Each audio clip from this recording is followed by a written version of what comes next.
Morning sunlight washed over the massive marble pillars of the Welton royal estate, looking absolutely cinematic as always.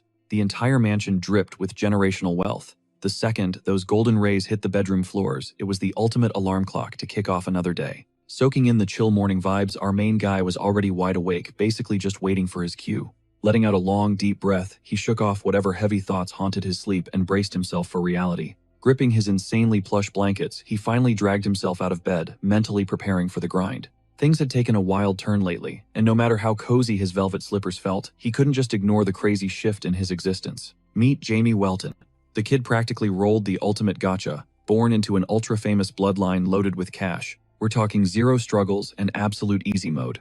As the absolute eldest son of the royal Welton household, he was the #1 heir, meaning the dude literally had the world handed to him on a silver platter. But hold up, his flawless resume had a massive hidden dark side that totally contrasted his shiny rich kid status. Behind the velvet ropes and endless allowance, he actually possessed an insanely overpowered world-ending type of magic. We're talking pure nightmare fuel power. Controlling that kind of absolute chaos required a terrifying level of mental willpower, just to weaponize the fallout without self-destructing.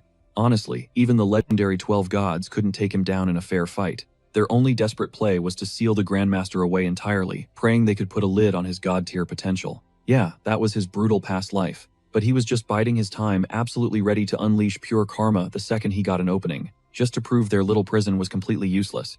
He swore on his soul that those deities wouldn't get off with a quick ending. No, he planned to drag them through absolute hell, first a threat that seriously triggered his divine enemies. Diablo Volfir guaranteed that every single terrifying promise he made would cash out, even if he had to suffer through endless torture first. Ultimately, those 12 cowards managed to lock him away.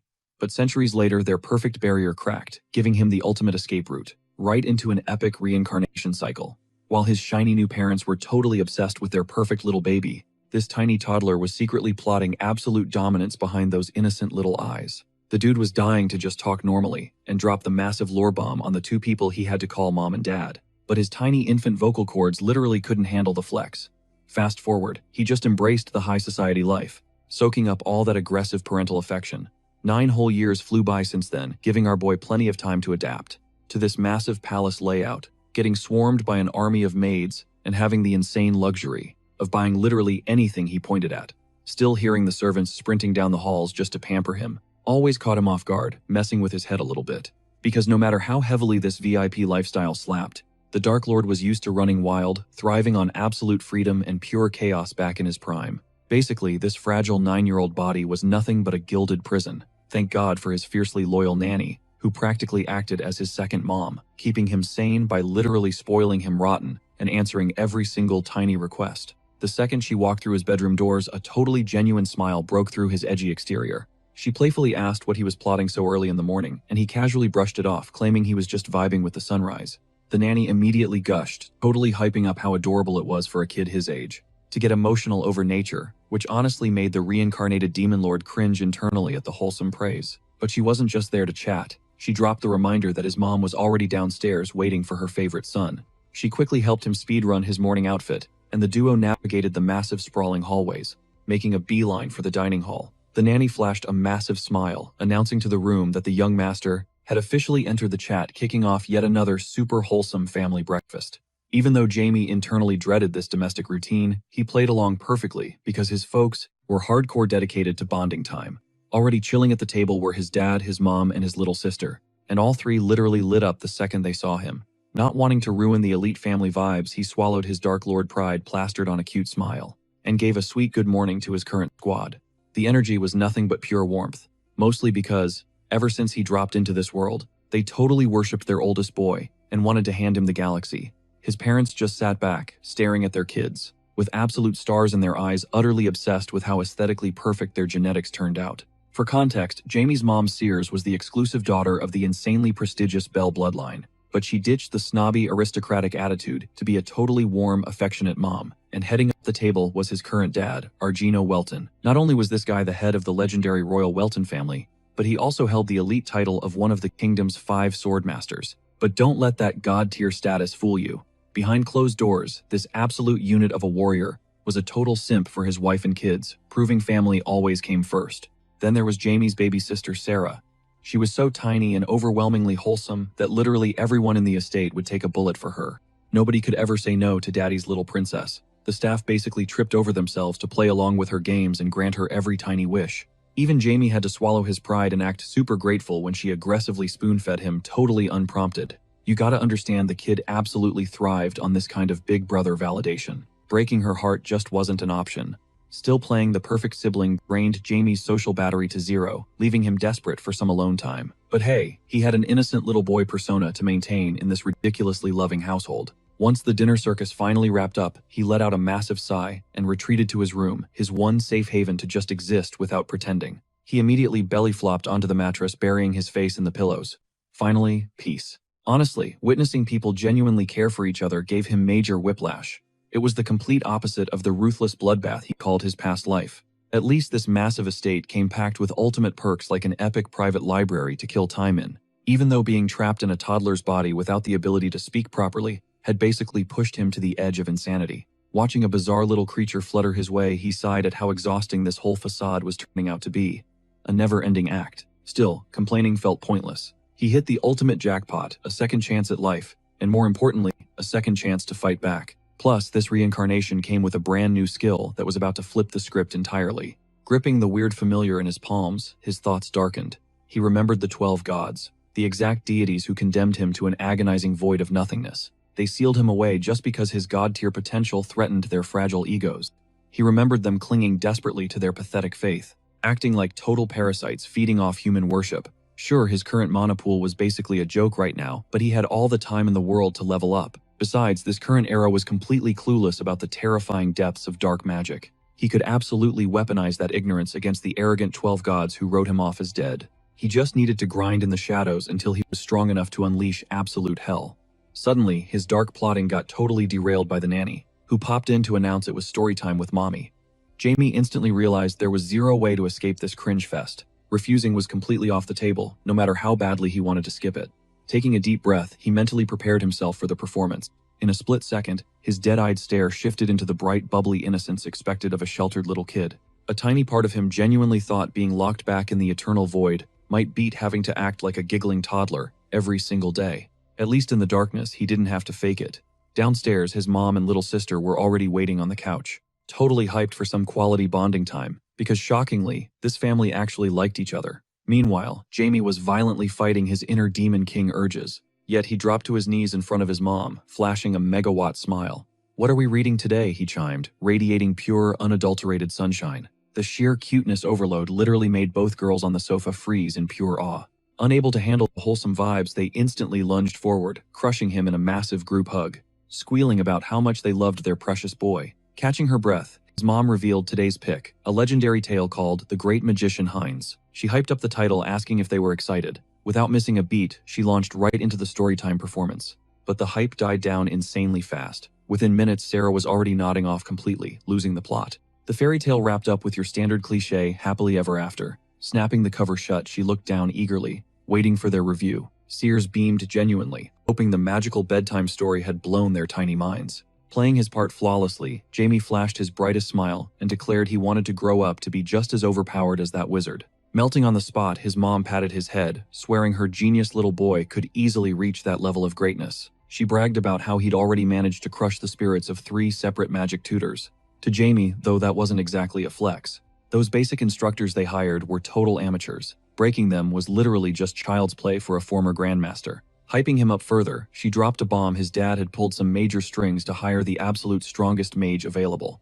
Knowing his father's crazy VIP connections, he definitely wasn't bluffing. This new guy was probably the real deal. Pushing himself off the floor, Jamie made a break for the door. She quickly asked if he was heading back to his favorite spot, the library. He gave a quick nod, and she instantly hit him with the classic mom lecture to go touch some grass instead of burying himself in dusty old books. That definitely didn't speed up his escape plan, though. She pulled him in for yet another suffocating bear hug, absolutely refusing to let her precious boy out of her sight. To dodge any major fallout, Jamie pulls a 200 IQ move and hits her with a preemptive hug just to keep the vibes immaculate. Total stealth mode, she doesn't suspect a thing. Sears is basically ready to beg him to stay and chill, completely melting over how sweet her little boy is acting. But let's be real, he's just plotting his escape route, praying she backs off so he can score some alone time. Mission accomplished. He slips away from his smothering mom and completely ghosts everyone, locking himself in the library to vibe with a heavy-duty magic tome. Snap, the cover slams shut. He just speed ran the entire thing, flexing a massive brain pan that completely shatters the illusion of him being a normal 9-year-old. He cracked this book open, hoping for some high-tier mana hacks, but honestly, it was a total nothing burger. Zero new intel, just pure disappointment. Snapping back to reality, his stomach drops. It's already lunchtime.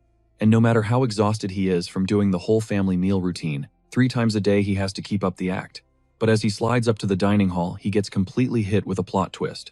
An absolute random just spawned in. The dude is scoping out the hallway, nodding at how the Welton family casually drops ultra-rare artifacts as hallway decor, just to flex their insane net worth. Jamie zeroes in on this guy, eyes totally locked, trying to scan this absolute stranger trespassing in his territory. But then it hits him a suffocating heavy aura. Insane levels of mana are literally radiating off this gray-haired boomer, spiraling around him like a raging typhoon. We're talking absolute top tier, at least a level 7 Grand Mage. Which begs the question, how did he bypass security? Teleportation seems like the only logical cheat code here. Alarm bells ring, is this a high-stakes heist? But brushing that off, the guy is just too ridiculously chill to be a thief. The old man's piercing gaze locks onto Jamie, dissecting every micro-expression, while the kid squares up, trying to read the room. Finally, Jamie channels his inner boss, barking out a demand to know exactly who this intruder thinks he is. And the second he speaks, the air in the room goes ice cold. Jamie's mana flares up with pure killing intent, making the old mage smirk, instantly recognizing that the apple totally didn't fall far from the terrifying Welton tree. Our guy knows. Protocol says he should bow down, but nope. He just glares back, practically choking on the sheer audacity and crushing pressure of this boomer's stare. Being treated like a lab rat, absolutely triggering. He is itching to drop a nuke of a spell just to prove he's built different. The gray-haired wizard takes mental notes. The crazy rumors about this kid's specs are totally legit. He is hyped, baffled by how a literal 9-year-old is packing this kind of heat. And the kid's absolute zero-fear attitude just fuels the fire. He wants to push the limits to see what happens when an unstoppable force meets a tiny, overpowered object. But this blatant disrespect makes Jamie snap. The sheer nerve of some random NPC trying to check his stats, totally unforgivable. He taps back into his original self, the legendary Diablo Volfir, the ultimate menace who literally wiped the floor with pantheons of gods in his past life. So yeah, this geezer just signed his own death warrant. In a split second, Jamie weaponizes his mana, blasting a shockwave straight at the guy, to hit him with a brutal reality check. The old mage doesn't even blink. He just stands there, keeping that annoying, calculating stare, locked dead onto the Welton prodigy. But then the atmosphere shifts. The old man's smirk gets instantly wiped off his face, his eyes going wide as he realizes he vastly underestimated the absolute monster standing in front of him. Meanwhile, Jamie is throwing off massive aura, visibly salty, that his power move didn't instantly vaporize the guy. He's seething. The sharp-eyed elder chuckles, his expression shifting to pure awe. Because honestly, it's mind-blowing that a literal 9-year-old is casually wielding this kind of apocalyptic power. He drops some major props, hyping up the kid's lightning-fast reflexes before announcing it's his turn to deal some damage, and flip the script. Jamie is low-key thrilled. The old man is a master of his craft, and the thrill of a real fight gets Jamie's blood pumping. But hold up, something's off. The way the elder weaves the magic formula, completely bizarre for a head-to-head clash. Jamie's kinetic vision kicks in, catching that the strike is a total dud, missing him by a mile. Why even bother dodging? This absolute Giga Chad move leaves the old mage totally stunned. He can't process how the kid didn't even flinch. Standing there like a brick wall, utterly unfazed by a high-tier spell, suddenly a massive shadow drops between them. Jamie's dad spawns in, aggressively shutting down this chaotic sparring match in the middle of his hallway. His voice drops an octave, shooting a lethal glare that warns the elder he just crossed a massive red line. Furious that some hotshot guest would try to jump his underage son like a total amateur, the Count instantly pivots, dropping to one knee, frantic as he checks Jamie for injuries, going full protective dad mode after that insane magical crossfire. Cue the Oscar-winning performance. Jamie remembers his disguise and hits the panic button, turning on the waterworks like a normal 9-year-old, sobbing and stuttering out fake reassurances that he's totally fine. Seeing those tears, that's the final straw. His dad absolutely loses it, forcefully dragging Marquis Linmel away for a very hostile chat, while Jamie smirks internally, realizing that without his dad stepping in, the kid didn't even flinch, straight up flexing his absolute zero fear. Instead of getting mad, the silver-haired dude just cracked up, totally caught off guard by the sheer disrespect of this hilarious standoff. Catching his breath, he admitted he was low-key jealous of the Count. Why? Because this boy was packing some insanely overpowered potential, just waiting to be unleashed, to shake the very foundations of their world. But the Count, yeah, he wasn't vibing with this hype at all. He was still fuming, totally failing to see the logic behind launching a literal magic attack at a toddler. Fast forward a couple of minutes, the trio relocated to a plush lounge to hash out this utter madness, with Argino absolutely demanding answers. Voice dripping with venom, he roared that this was his flesh and blood, the future lord of the Welton house, making that unhinged stunt a massive red flag. But even with a furious dad breathing down his neck, the old mage stayed ice cold, acting like this was just another Tuesday. That arrogant chill only threw gasoline on the fire, triggering the Count's explosive aura that could easily make a veteran spellcaster wet their pants, proving why he was a top-tier swordmaster. Unbothered, Marcus leaned in, smirking, and asked how much the Count actually knew about his own kid, because honestly, missing this kind of talent was practically a crime. Argino just blinked, completely thrown off guard by this curveball question. The old man deadpanned that he wasn't capping at all. The Welton heir was a certified prodigy. He needed the absolute best grindstone to sharpen those wild skills. Letting out a heavy, stressed-out sigh, Argino snapped back that this was exactly why he hired a living legend in the first place, only for said legend to randomly ambush his boy and put his life on the line. Reading the room, Marcus realized the dad was genuinely clueless about what just went down. He decided to just slide past the Count's raging rant, leaving the poor guy completely in the dark. Keep in mind, this guest was the undisputed strongest 8th-class sorcerer alive, meaning whatever dropped out of his mouth was basically gospel truth. Hearing this, self-doubt started creeping into the father's mind. Did he hype up his boy too much? After all, it took an absolute unit of a wizard, like the guy sitting across from him, to actually gauge the kid's true stats. But right now, the legendary old man was talking in pure riddles, leaving Argino scrambling to piece together the puzzle, so he could make his next move. Dropping the ultimate bomb, Marcus flat-out rejected, taking the boy as a disciple, admitting he simply wasn't qualified to handle him. Argino's jaw metaphorically hit the floor. If the absolute goat of magic couldn't do it, who the heck could? Marcus went on to reveal that little Jamie, despite being practically a toddler with zero field experience, had flawlessly predicted every single micro-movement of his spell. The Count's brain basically short-circuited trying to process this. That kind of battle IQ was physically impossible, no matter how big-brained his kid was. Marcus pointed out that the boy instantly calculated the strike zone of the magic, realizing it wouldn't connect, so he didn't even bother dodging. He was just that insanely cocky. The wildest part, not a single muscle twitched. His confidence was absolute. The Archmage declared that with just solo grinding, Jamie could easily hit Tier 3. In fact, if you ignored the whole weak kid body debuff, his actual raw skill was easily pushing past Tier 4. Calling him a prodigy was an insult. The kid was an absolute monster, who completely eclipsed veteran mages while still drinking juice boxes. He absolutely did not need someone holding his hand. Marcus begged the Count to just back him up with resources. Traditional schooling was useless for a mutant, who was practically guaranteed to hit the mythical 9th class. Left alone with his thoughts, Argino was spiraling. He never imagined his heir was packing this level of god-tier talent, completely shattering the ceiling of his expectations. He white-knuckled his fists, desperately trying to keep his poker face intact, while the old man hyped up his boy to the moon. Hearing that Jamie was destined for 9th-class godhood sent shivers down his spine, forcing him to completely rewrite his entire parenting playbook. Respecting the heavy silence, Marcus backed off, letting the father stew in his thoughts. He pushed off the velvet sofa, dropping one last apology for the sudden magical drive-by. Before leaving, he casually dropped that the magical world was standing on the edge of a massive revolution, one that wouldn't just shake up the wizarding circles, but flip the entire globe upside down as long as this kid's spark wasn't snuffed out. Argino stayed glued to his seat, brain stuck on overdrive. The idea that his tiny son was hoarding enough latent power to completely eclipse an 8th-rank legend was mind-boggling. Now he had to thread the needle how to nurture this wild OP trait without robbing his boy of a normal childhood, especially since the kid probably didn't even realize how busted he was. It was a brutal dilemma. Argino was a family man first, fiercely protective of his son's innocence, yet knowing one wrong move could derail a destiny that would change history forever. Outside the window, the sky had already bruised into a deep purple. The moon peeked through the fog, signaling it was time to wrap up this chaotic day. Retreating to his master bedroom, the Count finally let his guard down, dropping the stoic lord persona to just breathe.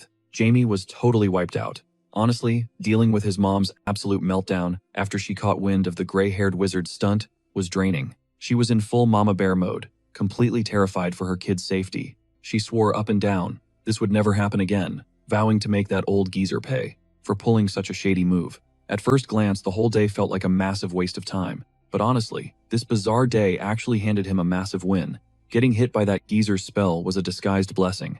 His brain essentially recorded the whole thing. Breaking down the mana structure, the flawless technique, and the sheer balance of it all, Jamie realized this mysterious dude was built entirely different. Getting pressed like that was exactly the reality check he needed to keep his own overpowered skills sharp.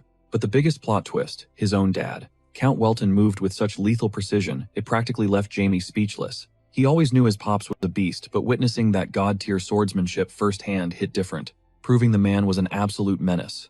Just as Jamie was hyping up his dad in his head boom, that exact same gray-haired wizard materialized right behind him. "What's got you smiling like that?" the old man whispered, sending Jamie's soul straight out of his body. The kid totally froze. The wizard had completely masked his mana, erasing his presence so perfectly that Jamie's radar didn't even beep. Marcus just smirked, roasting the kid for being so lost in the sauce that he didn't even notice the morning's trespasser chilling right on his mattress.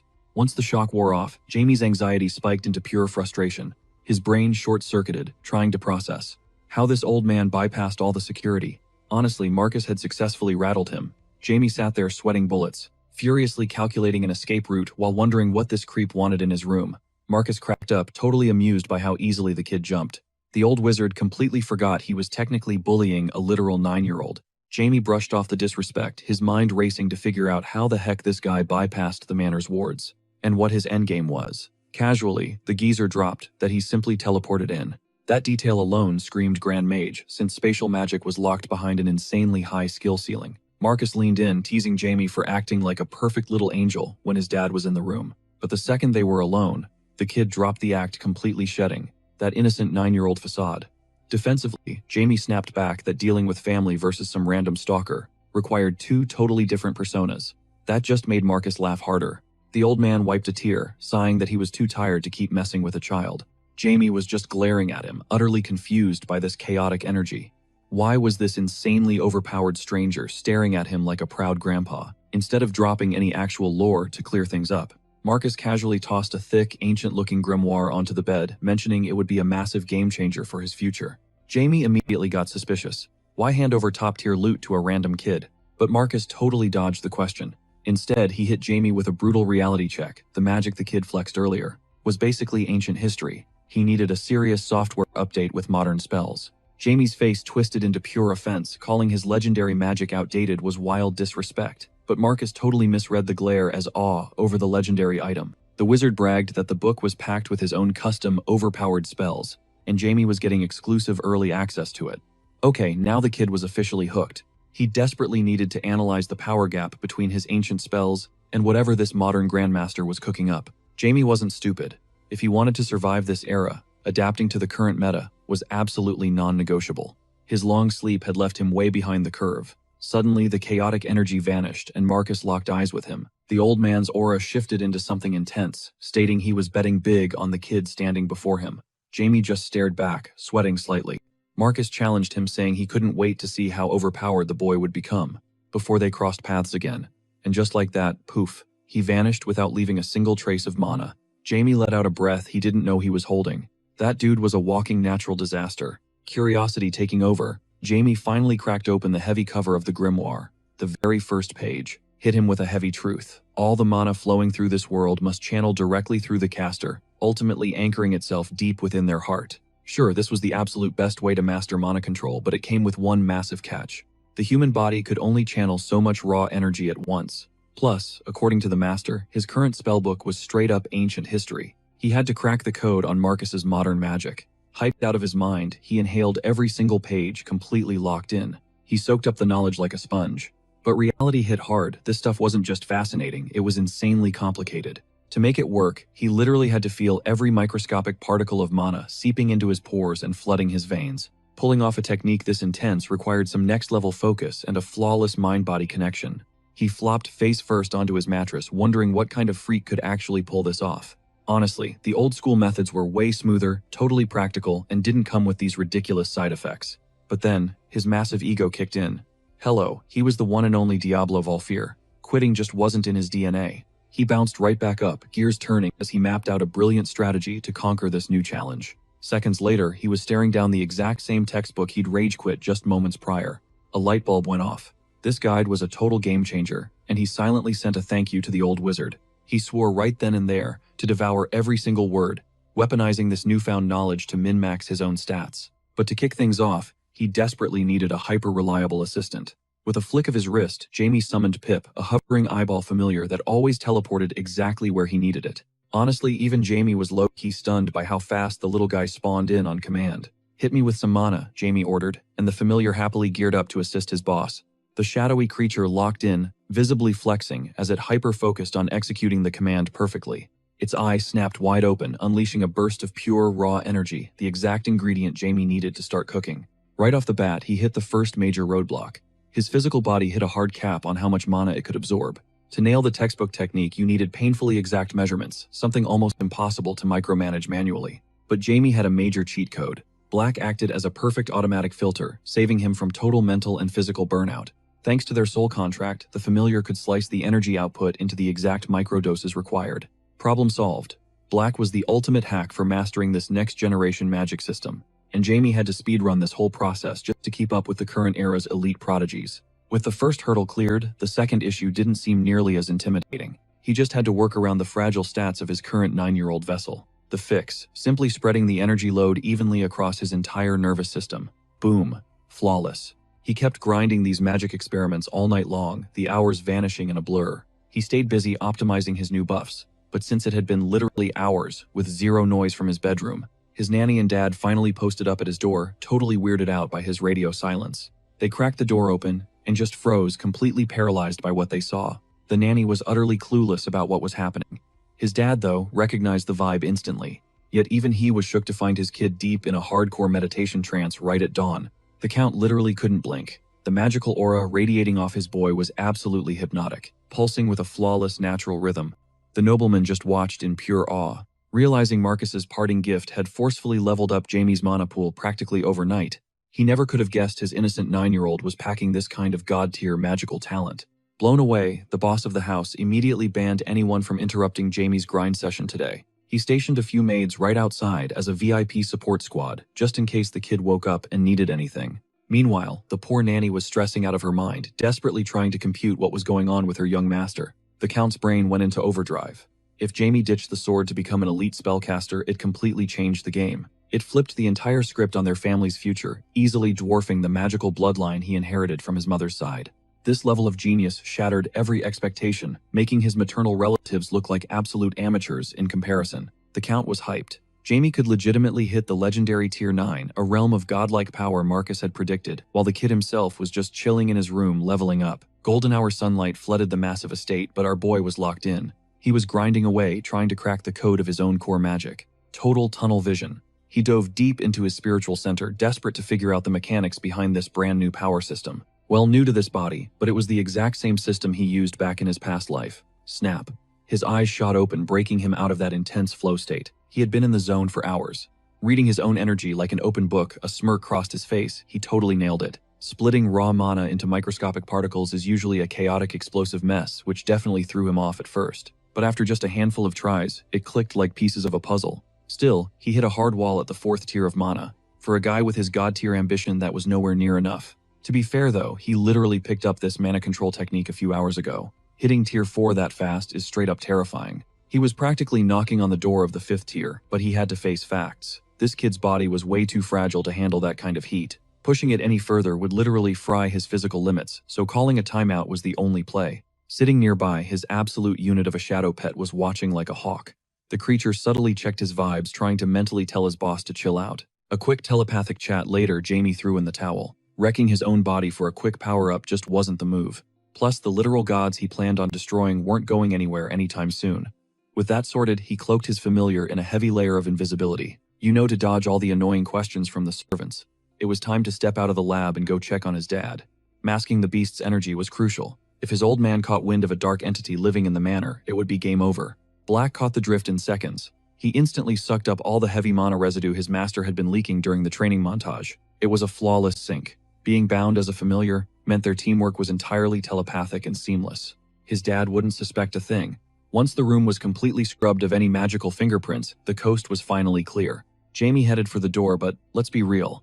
Even with zero effort, the guy just naturally oozed a crazy heavy aura. His base stats were simply too massive to mask completely. Cut to the Count's office. The territory boss was booked, and busy dealing with a very pushy new arrival, demanding an audience. Even with the Count's packed calendar, this guy slipped in.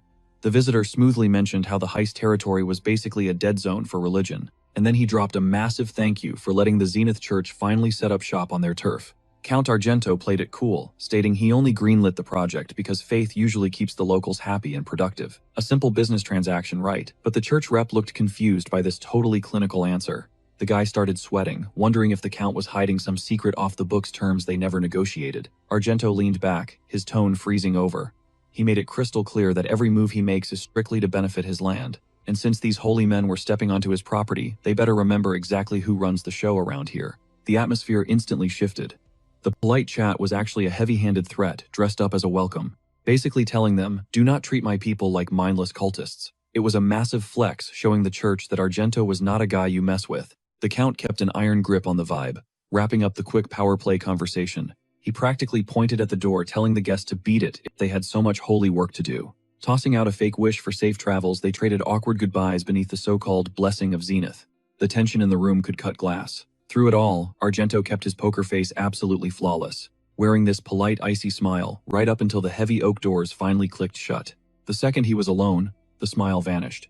His eyes darkened into a heavy, stressed-out glare. He knew letting these fanatics into his territory could blow up in his face big time. But here's the kicker. His oldest son heard every single word. Jamie had been ghosting outside the office the whole time, soaking up the top-secret intel without making a sound. Peeking around the corner, his face twisted. His worst nightmare was literally unfolding in real time. He tried to convince himself he was paranoid, but nope. Right there, stitched on the guest's robes, was that cursed crescent moon and yellow sphere. Worse, he could physically feel the suffocating, disgusting divine pressure rolling off that old priest. Pure, unhinged rage spiked through his veins. How dare the Church of Zenith step foot inside his actual home? It completely shattered his calm. His brain was spinning. Why on earth would his hardcore dad invite these cultists to preach here? His father had never bowed to outside groups before. Staring down the hallway, Jamie made a silent vow he was going to burn this plan to the ground, because there was zero chance he'd let the cult of Zenith take root in his backyard. He locked down his home turf, but his stash of resources was running dangerously dry. To get this new religion greenlit across the territory, he had to completely flip the Count's stubborn mindset. The blueprint was simple: corner his dad for a chat, now then launch a covert midnight investigation later, sourcing bulletproof evidence to shatter his old man's anti-religion stance. Stepping into the Welton Estate's grand parlor, the air felt strictly corporate, a heavy vibe since his dad usually booked this space for high-stakes VIP meetings. Argento was fighting demons, masking a crushing wave of stress from dropping back-to-back brutal decisions recently. Masking the tension, he casually asked if his son had any free time. Flashing a blinding smile, Jamie eagerly nodded, playing it incredibly safe. He had zero clue how much the Count actually knew, especially since today's vibe felt entirely off-script, and it was painfully obvious his father was pulling strings behind the scenes. The Count layered on the warmth, casually dropping a remark about Jamie's hardcore obsession with magic. Our boy didn't even flinch or deny it, since his magical aura was practically screaming the truth. But this chess match was hitting a wall. Raw anxiety bled through. The patriarch's carefully crafted poker face, forcing Jamie to scrutinize him. Still, the kid refused to blow his cover, or hint that he was onto his dad's secrets. Instead, he tilted his head, radiating pure 9-year-old innocence as he asked if everything was okay, fully expecting a generic brush-off instead of a deep emotional dump. But out of nowhere, the Count shattered the silence, spilling his darkest, most immediate fears. He confessed he originally thought his boy would just grow up totally average, a painfully vulnerable fate in their world, but reality just hit him like a truck. His kid was packing god-tier abilities that completely nuked any chance of living a quiet, normal life. It was an absolute double-edged sword. Walking the path of a prodigy is pure hell because standing out from the crowd morphs into a suffocating weight. You can't pawn it off and you definitely can't erase it from your DNA. You just have to swallow the isolation. Sure, right now flashing that kind of talent just farms hype and awe, but the second he hit adulthood, those same cheering crowds would mercilessly scheme to rip him apart. A massive red flag for Jamie's survival. Argento's knuckles turned white, gripping his armrest, fighting a war against his own panic, desperate not to accidentally traumatize his kid, or send him spiraling into nightmare scenarios, or permanently ruin the beauty of magic for him. Taking a breath, he offered an escape hatch, walk away from the spells whenever he wanted. But the second he chose to grind, his father would back him endlessly. Surprisingly, the kid barely blinked, completely unfazed by the dark side of power haunting his dad. With zero hesitation, Jamie declared he was never dropping magic, claiming it meant the absolute world to him. That raw, fiery passion genuinely sparked joy in the Count's eyes, dreaming of watching his boy max out his stats without derailing his entire future. But in the background, a chilling realization hit him, the aura violently leaking off. Jamie was physically impossible for a 9-year-old. It turned a slightly weird moment into something totally alien.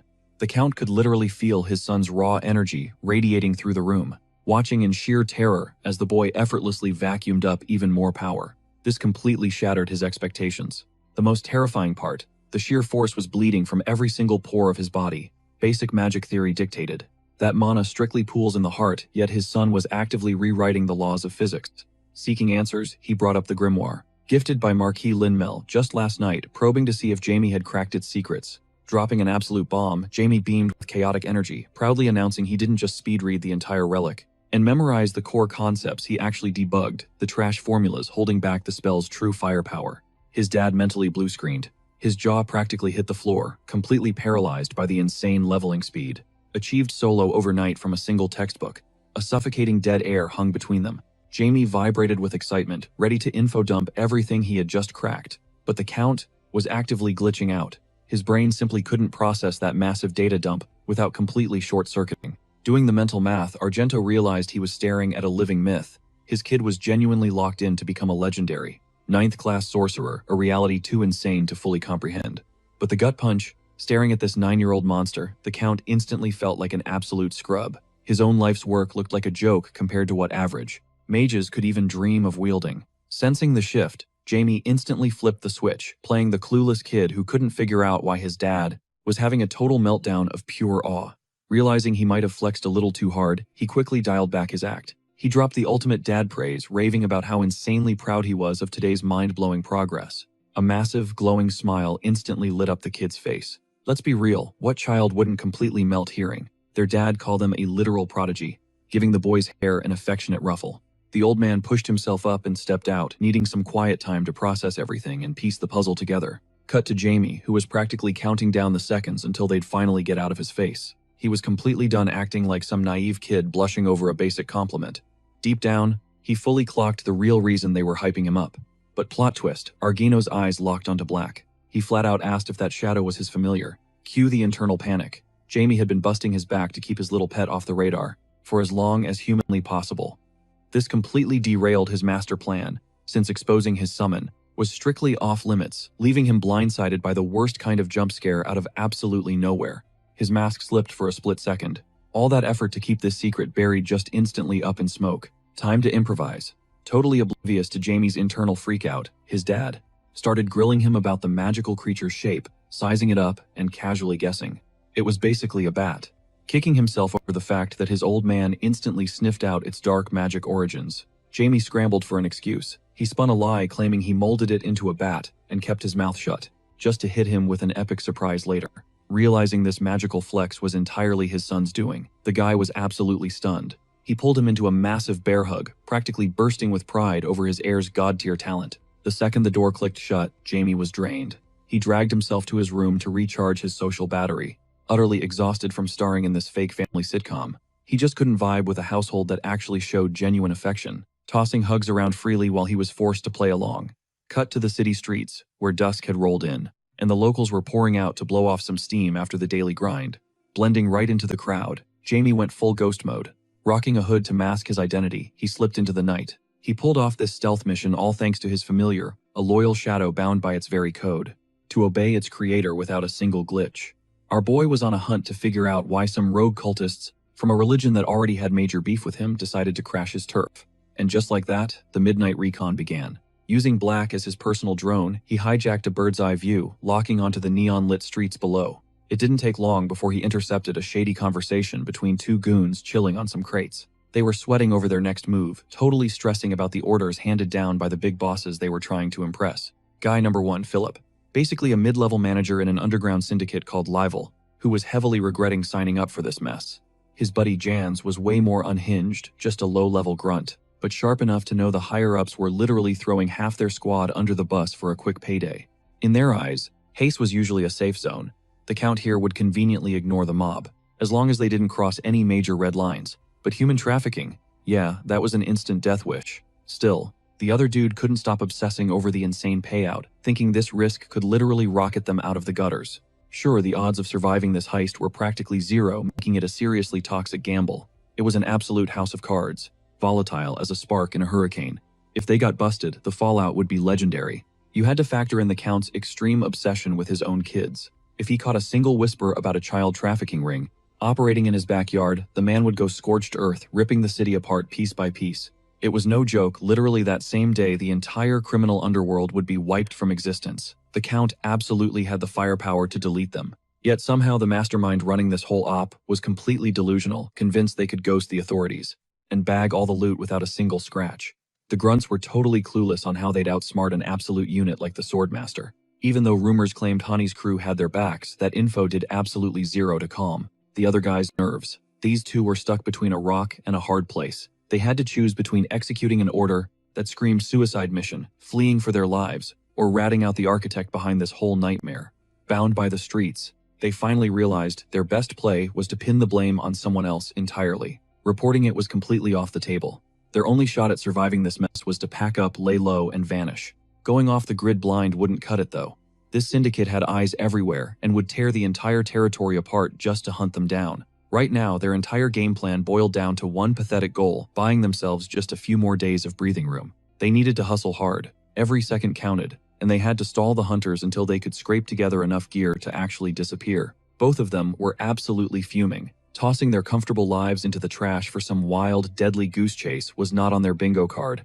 And all of this was happening because some higher-up pitched a human trafficking ring, a total garbage idea that was doomed to fail from day one. Sure, their boss was basically a pushover, but greenlighting a shady operation this insanely risky, that completely blew their minds. The hair on the back of their necks suddenly stood up.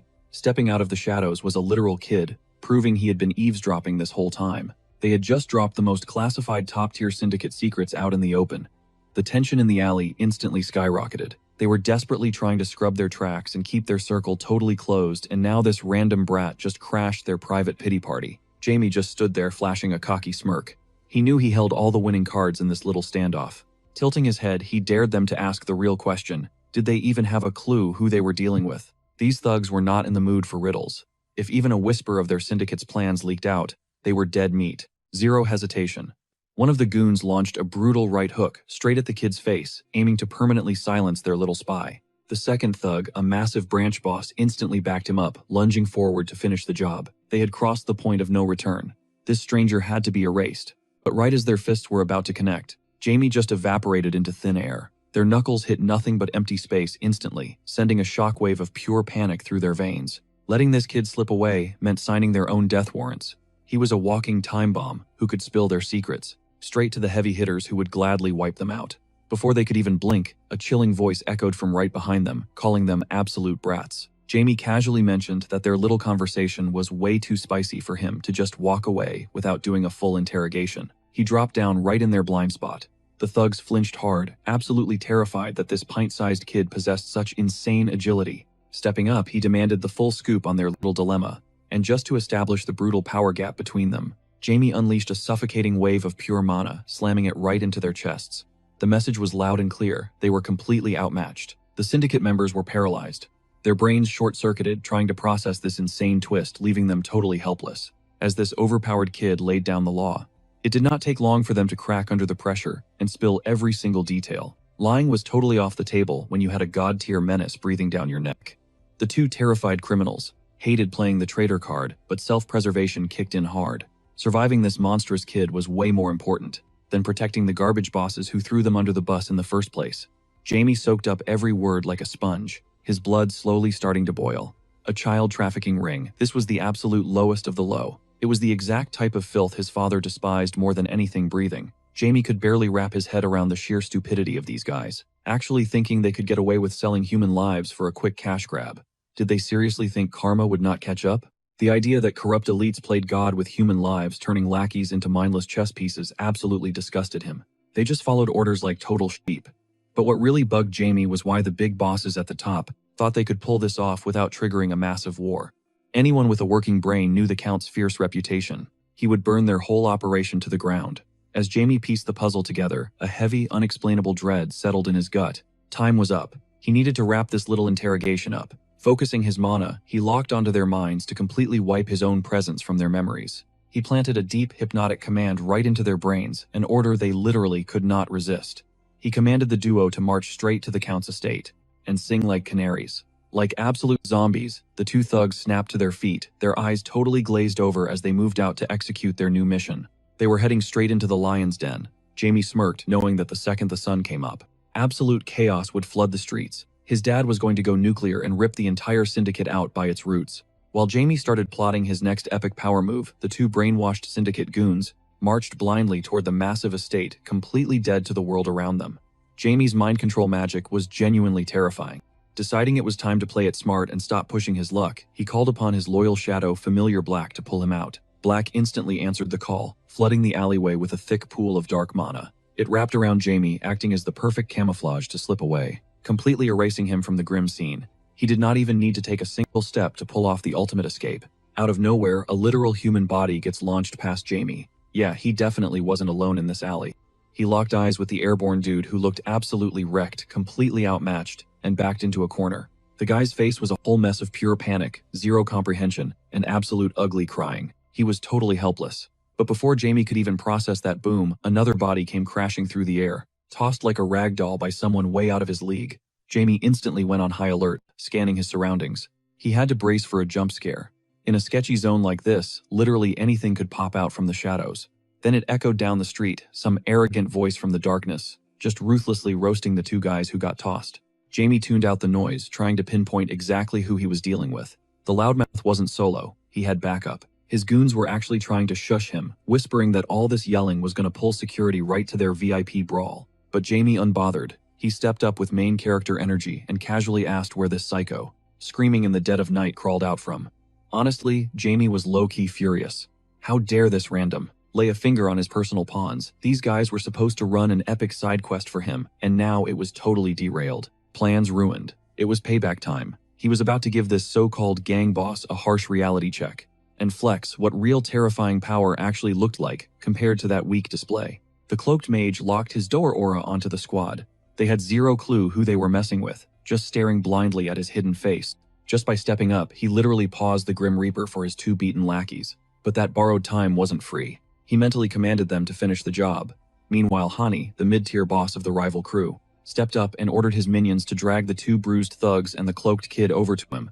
Acting completely out of pocket, he taunted the boy in black. "Why open your mouth?" he sneered, asking if he wanted a one-way ticket to the afterlife too. Jamie just stared at the loudmouth, trying to bait him. This NPC seriously had no idea the absolute nightmare he was about to trigger with that trash talk. Hani's goons roughly grabbed Jamie's two pawns, who had just dodged a bullet thanks to the mage, only to end up right back at square one. One of the dudes broke down, sobbing. He knew it was over. He felt completely pathetic. Getting flatlined now or in 60 minutes didn't make a difference. Fighting back was literally pointless. But the cloaked prodigy, he was chilling, silently calculating the exact frame data needed to pull off his next move. He didn't want to overkill them right away. Priority one was keeping his own vibe flawless while shielding the two extras he'd cast for his little revenge theater. Then out of nowhere, flash, one of the rival goons blitzed him. A brutal strike blew a massive gaping hole straight through the left side of the kid's skull. The combo didn't stop. The cloaked body was suddenly shredded into human Swiss cheese. It looked like game over for Jamie.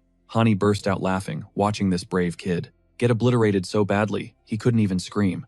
It was supposed to be a humiliating, agonizing end. Hani's ego was through the roof. Feeling like an untouchable god, he strolled closer to the bloodbath, craving to hear the mysterious edgelord beg for mercy. But wait, the camera cuts. Empty space. The wizard's mangled corpse gone, vanished into thin air, and bodies definitely don't just glitch out of reality. One of Hani's lackeys looked down, his brain short-circuiting, the mangled corpse bleeding out at their feet. It was Finn, their own teammate. Hani froze, absolutely baffled. He vividly remembered melting the kid in the black cloak. He never laid a finger on Finn. Then the cinematic hair-raising moment, a chilling whisper brushed against the back of Hani's neck. Jamie was right behind him, brutally roasting the boss for pulling a friendly fire fail. Panic spiked. Hani whipped around, desperate to catch a glimpse of the ghost he just supposedly flatlined. But Jamie sidestepped the reaction swing and teleported away in a blink. Flexing his insane speed, the boy materialized right in his face. "Did you have fun packing up your own minion?" Instead of hitting your actual target, Jamie was thriving right now. He had outplayed the Reaper entirely, used an illusion to force his enemy into team killing, and heavily tilted the raid boss. Hani's mind was spinning with questions. Who the hell was this cloaked phantom? How did he survive? Was that pile of burning ash on the pavement actually all that was left of poor Finn? And the biggest red flag, what was this suffocating pitch-black aura?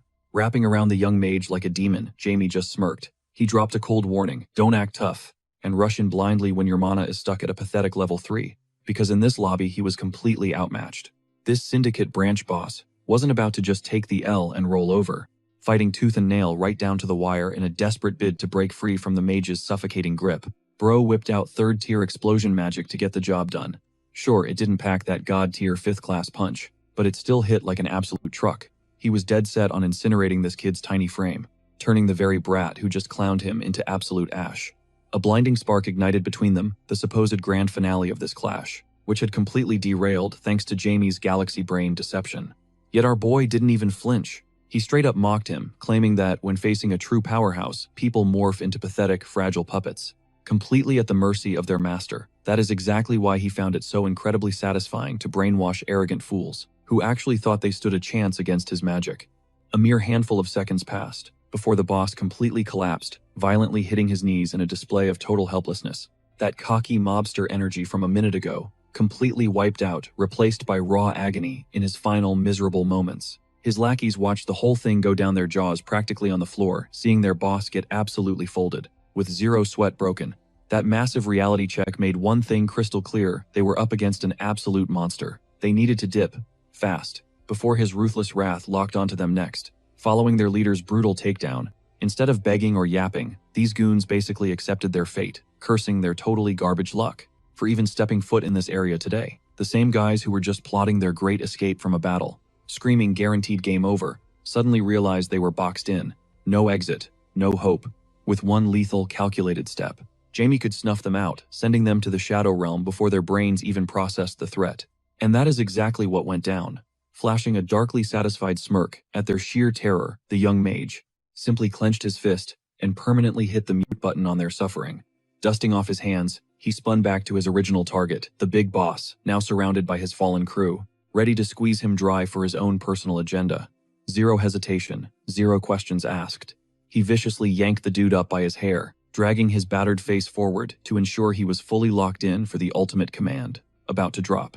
Step 1. Jamie needed him to spill every single ounce of top-secret intel locked in that skull. Because, let us be real, holding the title of branch manager meant this guy had VIP access to the underground's darkest secrets.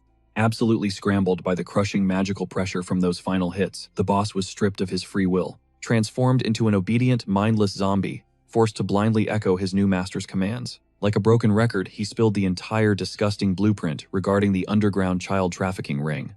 Honestly, this wasn't a shocker to our boy, having already extracted the same sick details from his previous victims.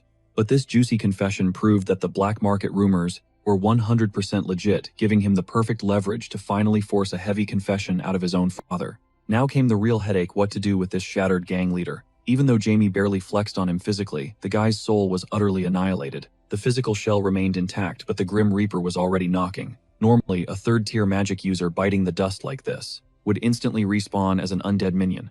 But with his soul shredded into pixel dust, this body was destined to rot fast, bringing a horribly grotesque vibe to the area.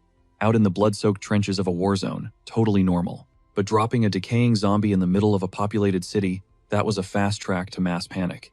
Jamie knew he had hit a dead end here. He desperately needed a cleaner alternative to sweep this mess under the rug without triggering a massive headache for himself or sparking citywide chaos. Then it clicked. A 3rd-tier magic caster was basically a walking, breathing battery, packed with a massive mana reserve.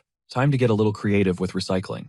Extending his hand toward the limp, broken figure, he initiated a brutal drain, mercilessly siphoning every last drop of lingering magical energy. He pulled the raw power deeper into his core with every ticking second. After several intense minutes, the recharge was complete. He felt insanely revitalized, his internal balance totally locked back in after the grueling clash. Sure, the host's physical limits meant the stolen mana was laced with some nasty impurities, but gobbling up that much raw energy was a massive ultimate buff for future battles. With the boss handled, his eyes shifted to his original 2 victims, the very dudes he had caught lacking during that sneaky eavesdropping session, now parked on the ground like obedient dogs awaiting commands. Even though he forcefully pumped mana back into their veins to keep them breathing, their life force was dropping dangerously low. He needed a clutch play right now, or these valuable pawns would bleed out for literally no reason. A crazy high IQ strategy instantly popped into his head, the perfect shortcut to execute his master plan without burning extra time or stamina. To pull this off, he just had to manifest the dark magic of black, So who was going to step up and act as the ultimate mana battery for this insane stunt? Boom. His loyal familiar popped into existence, ready to drop everything and serve Jamie without a second thought. Since he could not just flat out execute these guys, they still had unfinished business. Jamie tapped into the darkest art of all necromancy. It was the only viable play he had left. We are talking about straight-up puppeteering corpses. Sure, it mimics resurrection, but absolutely zero free will is included in the package. These walking flesh puppets, yeah, they were officially stripped of their life rights. Necromancy spits right in the face of logic and Mother Nature.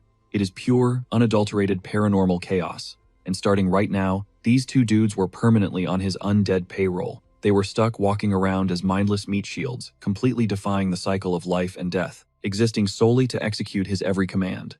But to pull off this massive middle finger to reality, Jamie desperately needed his shadow pet to keep the magic stable so he did not blow himself up. The loyal beast did not even blink, flooding the fresh zombies with a massive wave of backup mana, effectively locking in their mental tether to their master. Fully charged and backed up, our boy pushed the ritual into overdrive, ready to forge the ultimate mindless action figures. But even as he pumped raw magic into their veins to kickstart their dead muscles, granting them a fake illusion of life, something started glitching. These guys were actively fighting back, desperately clinging to whatever shred of their souls remained. It was honestly pathetic. After the absolute physical beatdown they just took over the last few hours, their odds of pulling through were practically non-existent. Jamie literally offered them the ultimate cheat code, an immortal shell, completely immune to human pain and fatal damage. Yet they still resisted. Suddenly their eyes glazed over with this freaky hollow glow, flashing the exact signal that the spell was finally taking root.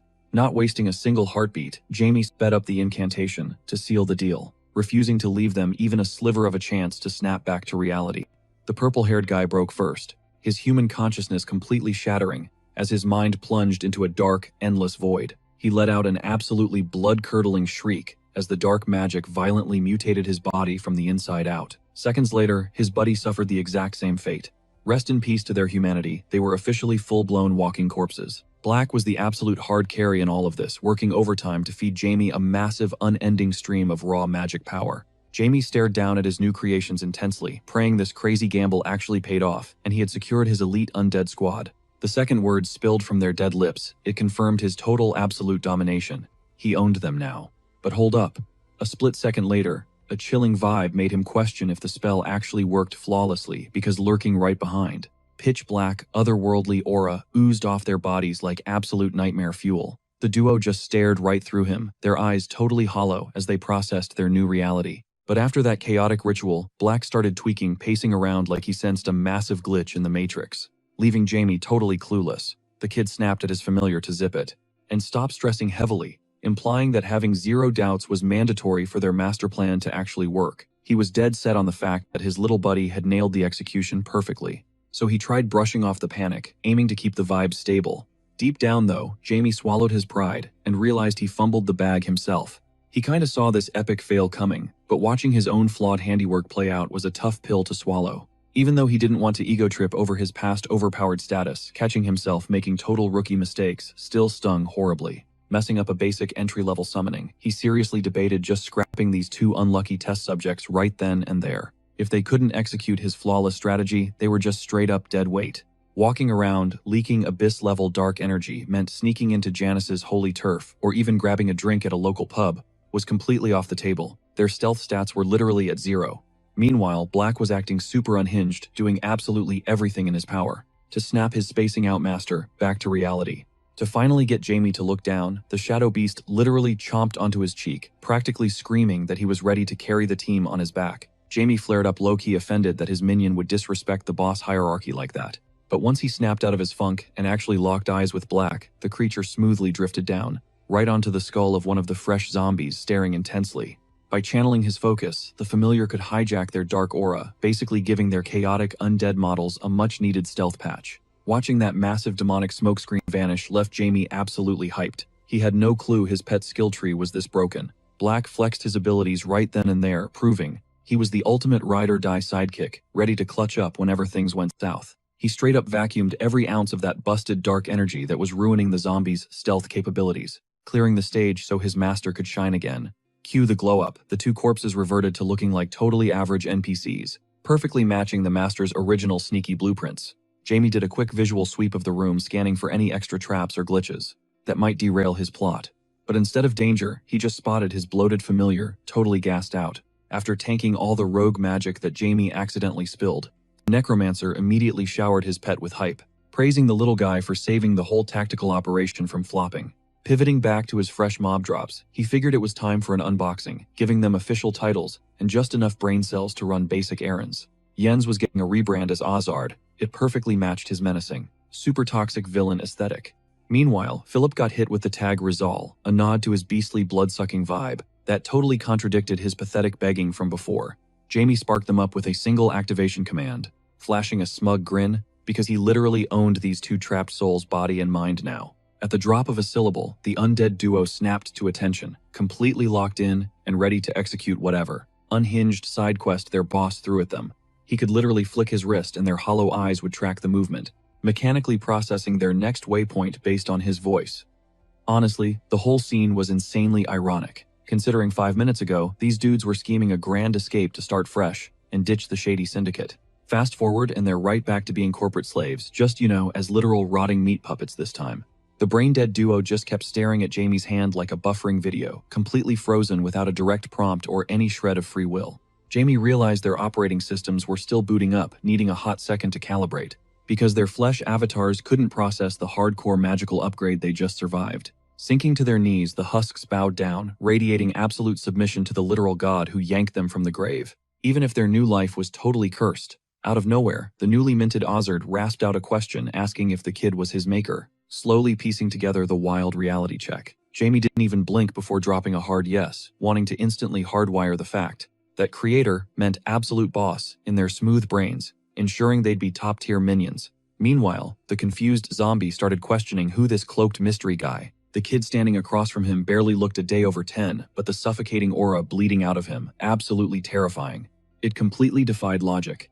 For a split second, it felt like this pint-sized powerhouse had clawed his way straight out of some dark folklore, radiating a pure, unfiltered malice that had zero business existing in reality. As the clock ticked down, that primal dread just kept skyrocketing, the sickening pressure radiating off this so-called child making his skin crawl. And Jamie, he was absolutely eating it up, reading his new puppet's sheer panic like an open book. He didn't even bother masking his twisted grin, practically flaunting a god-level dominance that utterly crushed whatever defiance his victim had left. To the walking corpse staring him down, Jamie looked dead up like a demon lord. The sheer volume of raw, pitch-black mana swirling around him was a massive flex, screaming exactly who held all the cards here. Razel could only watch this nightmare unfold in absolute horror, mind blown that he had somehow stumbled into this literal hellscape, reduced to nothing more than a plaything for a total psychopath. Scraping together whatever pathetic shred of bravery he still had, he balled his trembling hands into fists, trying to project a tough guy vibe. Even though he was basically a shackled dog, Razel barked out that he didn't care if he was dealing with the demon lord himself, but there was no shot. The thing in front of him was human, not while rocking the body of a grade schooler. Instead of getting mad, Jamie actually found it hilarious. Their pointless little rebellion was highly entertaining, but playtime was over. It was time to teach these mutts how to properly grovel before their master. Low-key, he knew this was on him. He had botched the initial brainwashing, failing to perfectly wipe their minds and chain them at the actual soul level. But our boy wasn't about to just let that slide, stepping up to forcefully rewrite their reality, so his grandmaster plan went off without a single hitch. Just a subtle flick of the wrist. Boom. One of the guys face planted straight into the dirt, instantly paralyzed, and entirely at Jamie's mercy. Jamie went full savage on purpose, laying down the brutal law to show them exactly what happens when you cross your new boss. Absolute blind loyalty was his non-negotiable rule. Letting the silence stretch, he locked eyes with them, and warned them that they got a free pass today, but if they ever glared at him like that again, game over. Dead serious, Jamie swore he would vaporize anyone who even pretended they still had free will, or stepped out of line. The second dude was just standing there, bug-eyed brain, totally short-circuiting at the threat. Seeing his former buddy kiss the pavement so fast, he knew instantly he had to follow suit, and play it insanely safe.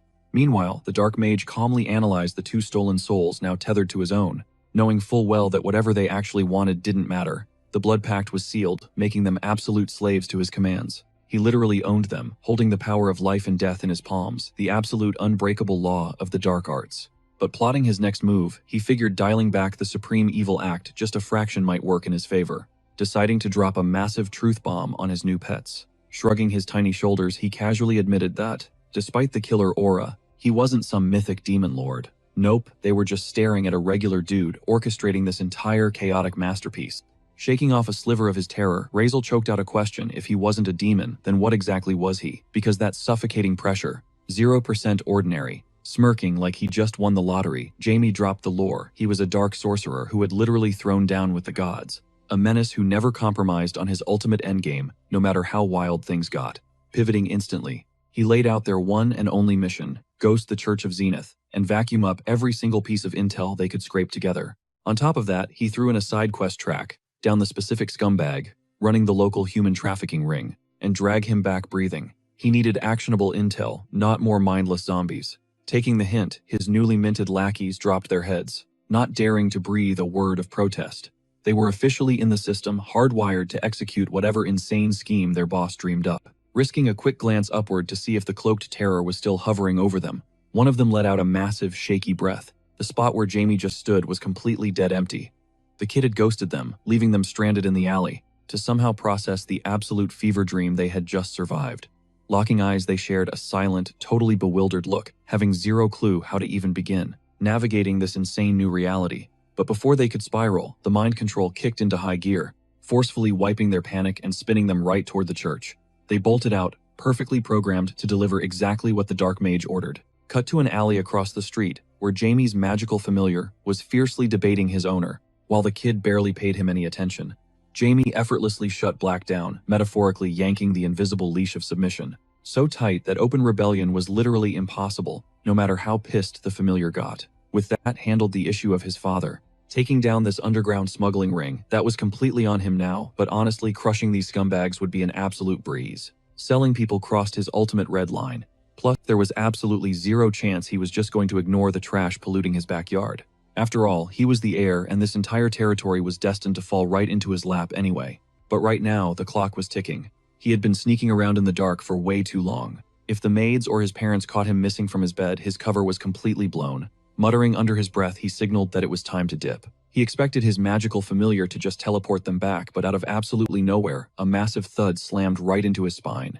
It happened so fast that his insane reflexes didn't even trigger. Spinning around with pure murder in his eyes, his glare softened slightly. Some random kid had basically bulldozed into him, clearly sprinting for his life without checking his blind spots. Still, a supreme being trapped in a kid's body doesn't just let disrespect slide. His annoyance instantly spiked over this pathetic disruption. Sure, accidents happen, but touching a grand mage, major mistake. He was seconds away from completely obliterating this clumsy pedestrian. He paused, catching himself right before unleashing chaos. It was literally just a terrified brat, definitely not an assassin. And the absolute irony, Jamie entirely forgot his own avatar right now was a literal kid, a fact the sniveling boy aggressively pointed out. You see, with a mind forged over centuries of bloodshed, he naturally forgot he was currently just a 9-year-old child. Trapped in this tiny frame, he put on his best boss aura. Sighing deeply, he promised to let the kid walk away intact this once. He dropped a heavy warning to watch his surroundings, secretly acknowledging that starting a street brawl over a bumped shoulder was low-key embarrassing. The grounded kid just stared at him, absolutely baffled. Why was a pint-sized peer lecturing him like a battle-hardened war veteran? The math simply wasn't mathing. Suddenly, the kid found his voice roasting Jamie for acting like a boomer when he didn't even have a single gray strand on his head. Apparently, silver hair equaled supreme authority in this kid's brain. That incredibly bizarre logic threw the Dark Mage completely off guard. Facing such a hilariously stupid comeback, Jamie genuinely blanked. How do you even counter that? The kid wasn't technically wrong about the hair color, but using it as a metric for maturity was absolutely unhinged. Locking eyes with the brat trembling in the dirt, Jamie noticed something super suspicious out of the corner of his eye. His own hair was glowing, a totally different shade, practically screaming that his shadow pet was interfering. Black was playing games behind his back. The absolute audacity of his familiar to physically block him from catching a body was insane. Since when did his shadow minion develop a conscience? Pushing that annoyance aside, he locked a death glare on the shivering child. He delivered one final, bone-chilling warning: keep your mouth shut, or face consequences worse than death. The temperature in the alley basically dropped to sub-zero. The immense killing intent hit the kid so hard, he was practically holding back tears. Survival instincts finally kicked in. The kid scrambled forward, sputtering frantic apologies to avoid getting erased from existence. Seeing his master choose peace over an unnecessary massacre, the shadowy familiar internally celebrated. With the crisis averted, Black finally triggered their escape route. But they had burned way too much time playing around in the streets. They needed to warp straight to his bedroom instantly, or the entire household would flip out. The moment his boots hit his actual floorboards, Black instantly went into full pout mode, acting totally betrayed by the scolding. Jamie literally ignored the guilt trip. The shadowy pup knew exactly why he was in the doghouse. You simply do not restrict a dark wizard's movements. Promising a much worse beatdown if mutiny ever crossed his mind again, Jamie watched the shadow entity dramatically sulk in the corner. Honestly, he had no idea who taught his pet to be this soft. Completely drained, the tiny mage absolutely face-planted into his mattress. The brutal physical toll of running Black Ops all night suddenly slammed into him like a freight train. Burning through that much mana was definitely not part of his original schedule. Moving forward, his calendar was going to be packed with carnage. So much for laying low and enjoying a peaceful, stress-free second life, right? Because out of all the insane plot twists, the divine scum he despised the most, Zenith was already digging his claws into this territory. Just thinking that cursed name made his tiny knuckles crack. Pure, unadulterated hatred practically venomized his bloodstream. That fake deity had ruined his entire past existence. Now, the only thing on Jamie's menu was a very slow, highly destructive revenge. Staring at the ceiling, he essentially trash-talked the heavens. Zenith could spawn an army of zealots for all he cared. It wouldn't change a single thing. The absolute bloodlust radiating from the boy's glowing eyes was terrifyingly authentic. He was breathing for one specific purpose, now dragging that corrupt god straight down to hell. Meanwhile, back in the grimy city streets, his mind-controlled pawns were finally making their move. Assad stepped out of the shadows, ready to ambush his old crew. They needed answers, and fast. Where was the top dog running this whole twisted human trafficking ring? The thug's jaw practically hit the floor. He had literally seen Jens as a lifeless corpse, yet here this guy was breathing and asking questions. His brain totally short-circuited. Hanny promised he was going to wipe both of them off the map, yet Jens was standing right there fully intact. It hit him like a truck. His partner must have gotten absolutely wrecked by the dude who couldn't even use a single drop of mana. To jog the terrified guy's memory, Jens slammed his fist into the brick wall, mere inches from the thug's nose. Dust crumbled. The unspoken threat was loud and clear. The next punch was caving his face in. Jens was running out of patience. He had a strict mission from his master, and he wasn't about to fail. There was zero time for a slow interrogation. Trembling, the syndicate lackey spilled, claiming absolute radio silence from the rest of the crew. If the gang found out Jens rose from the dead, it would be pure, unadulterated chaos.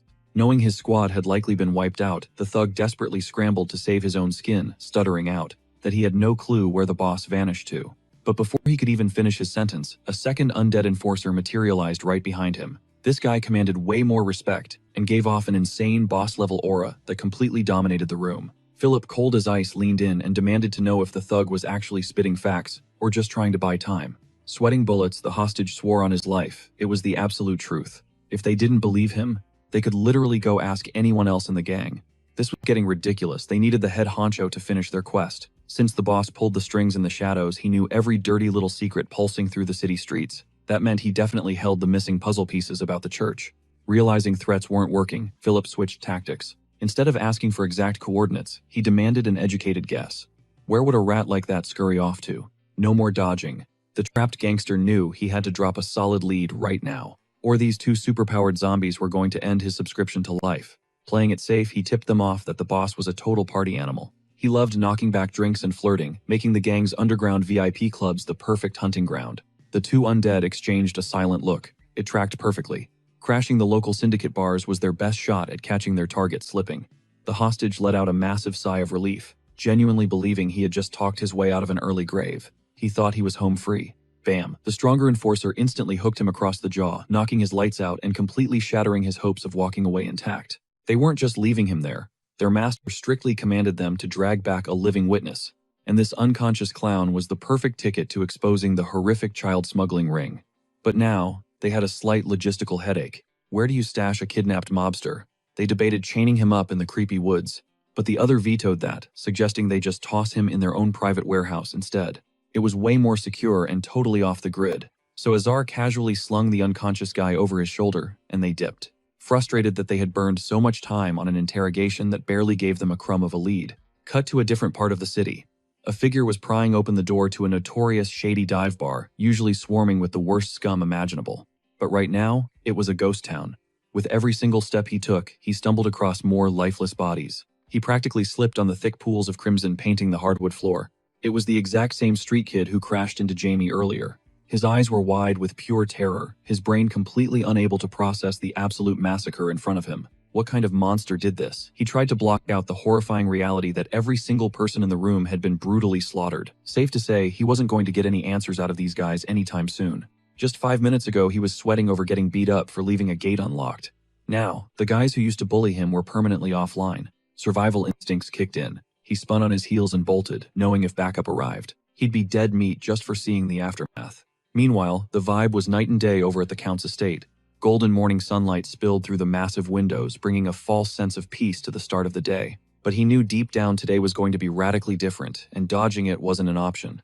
The young master let out a heavy sigh, mentally bracing himself for a grueling schedule he was totally dreading. He didn't have a say in the matter, so he just had to lock in. He threw on his clothes, prepping to face the music, ready to tackle the inevitable responsibilities waiting outside his door.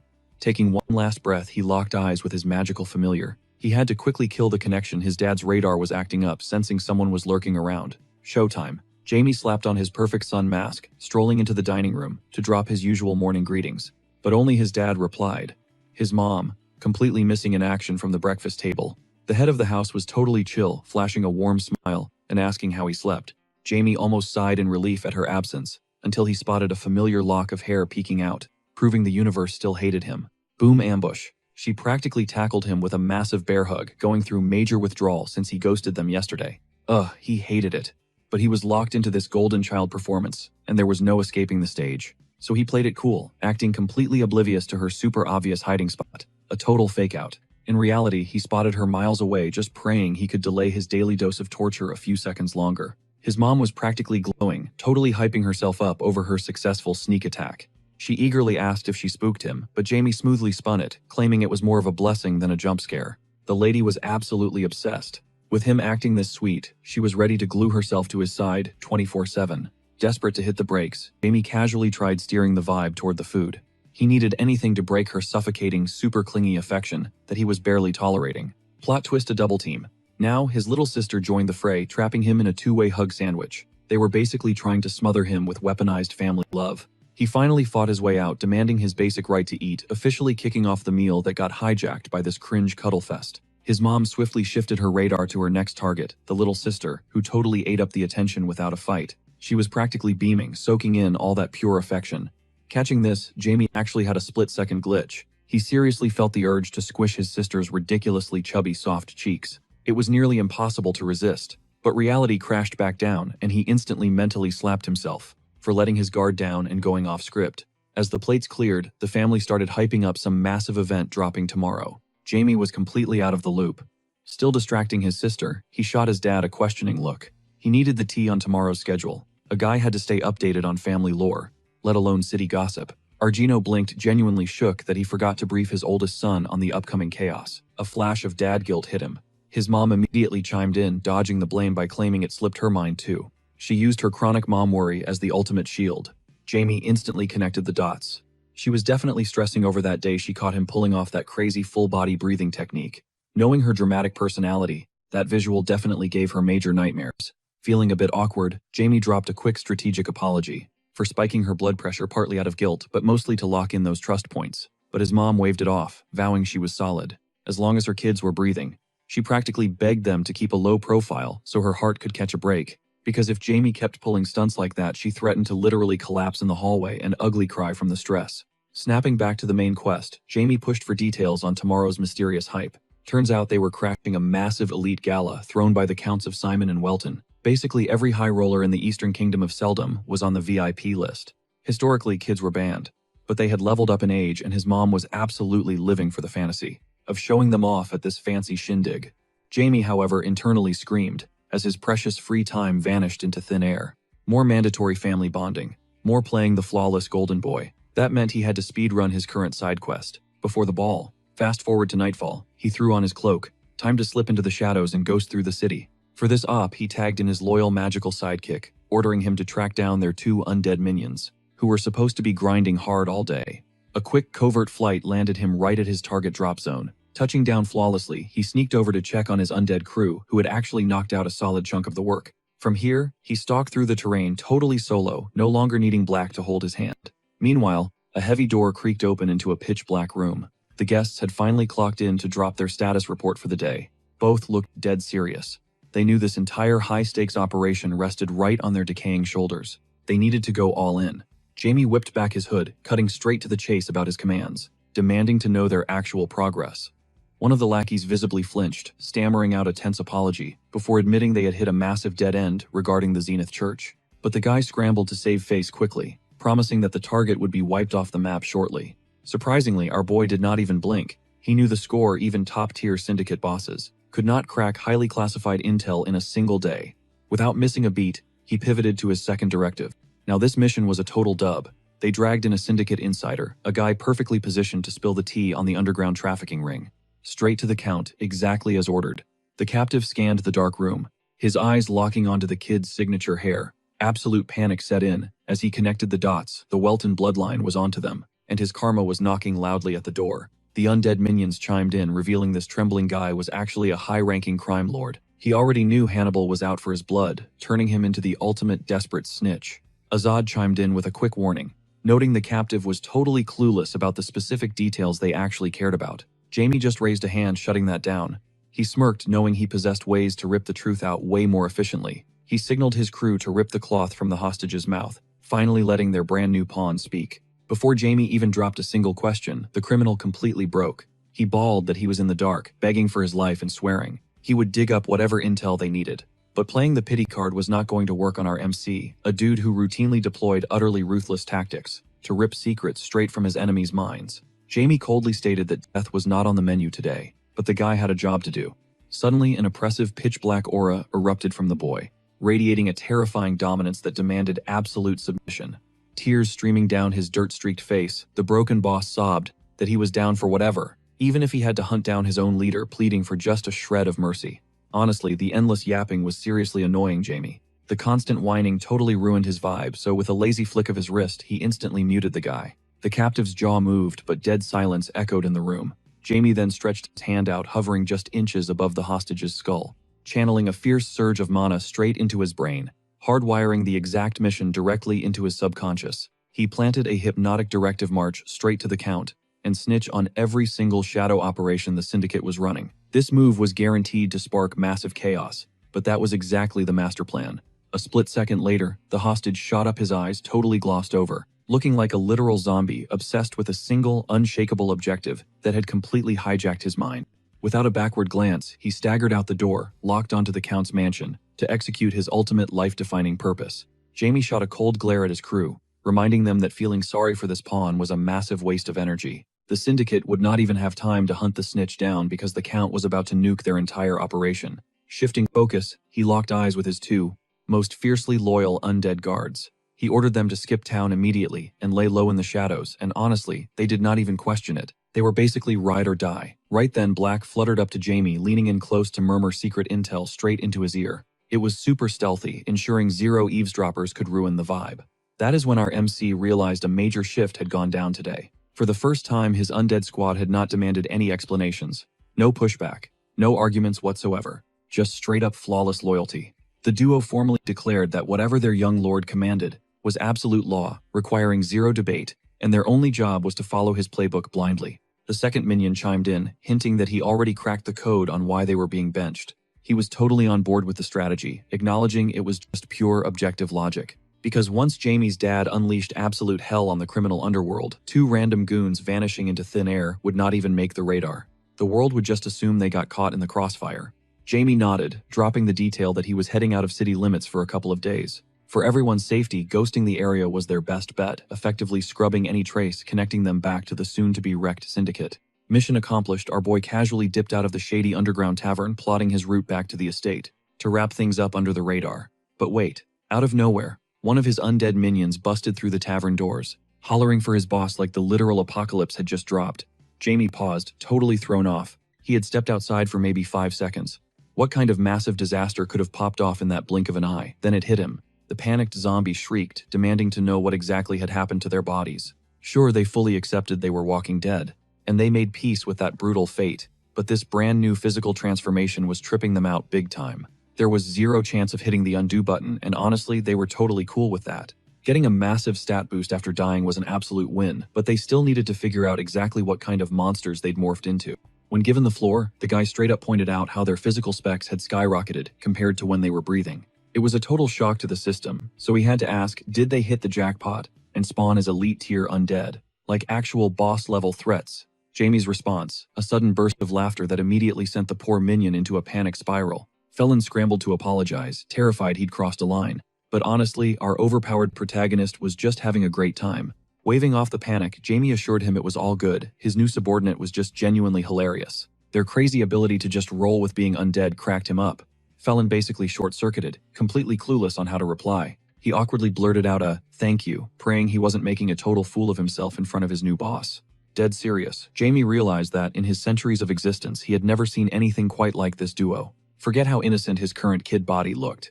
He knew firsthand that victims of this dark ritual usually suffered complete mental breakdowns, mutating into mindless raging ghouls. Yet these two were vibing perfectly. He'd literally struck gold. Finding two natural-born talents randomly wandering into his life was an insane stroke of luck. Breaking the news, he told them straight up they were basic zombies. No crazy cosmetic upgrades waiting for them. Even so, their raw physical power had multiplied way past any normal human's limits.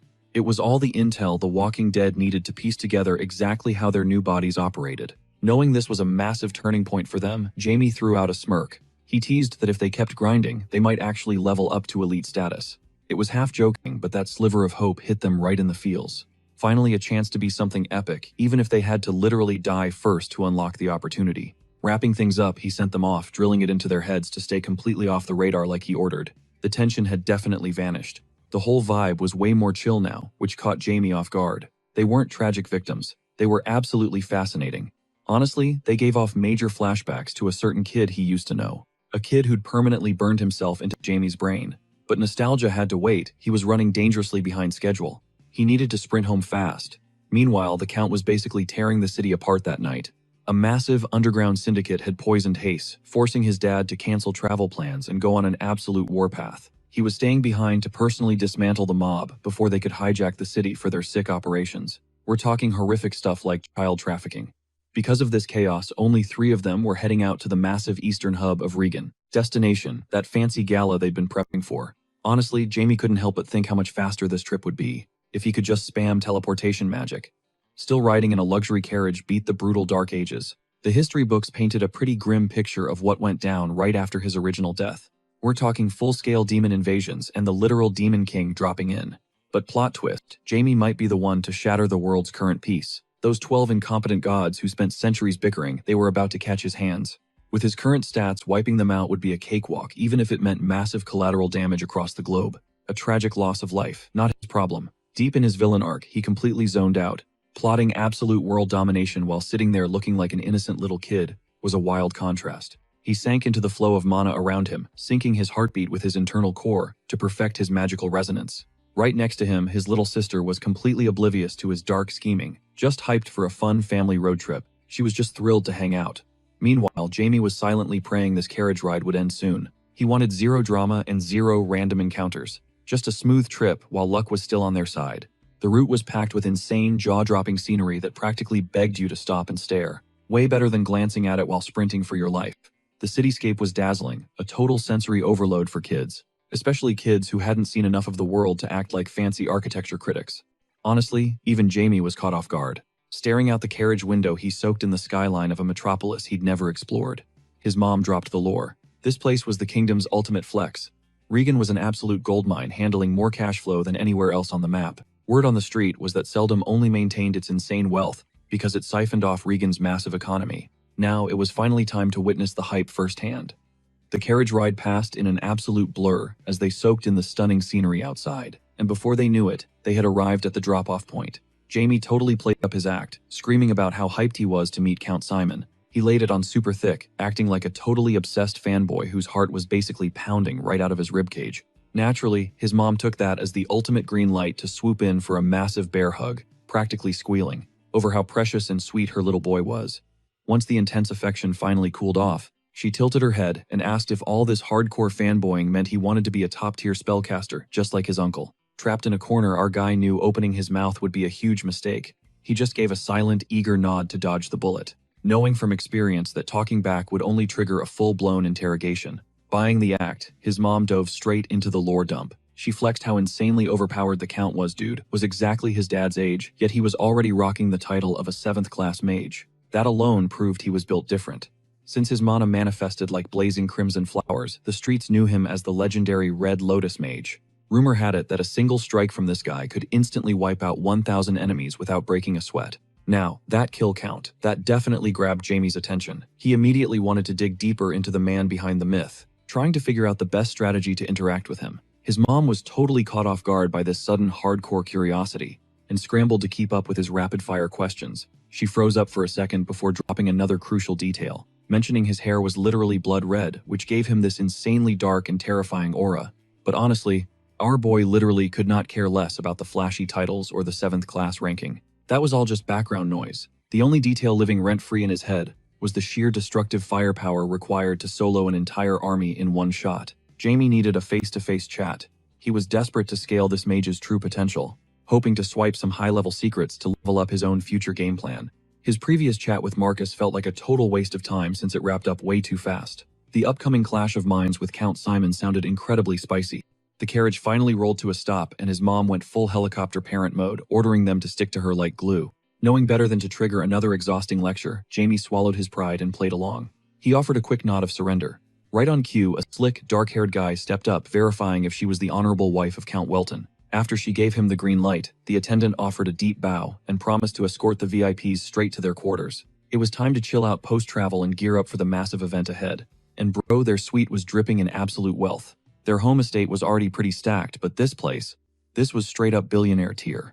Every single inch was dripping in gold and crazy intricate details, the kind of ridiculous opulence a normal person couldn't fathom in their wildest dreams. The staff member politely announced that this insane penthouse would be their base of operations for the entire festival. If they needed literally anything, their private butler was just a call away.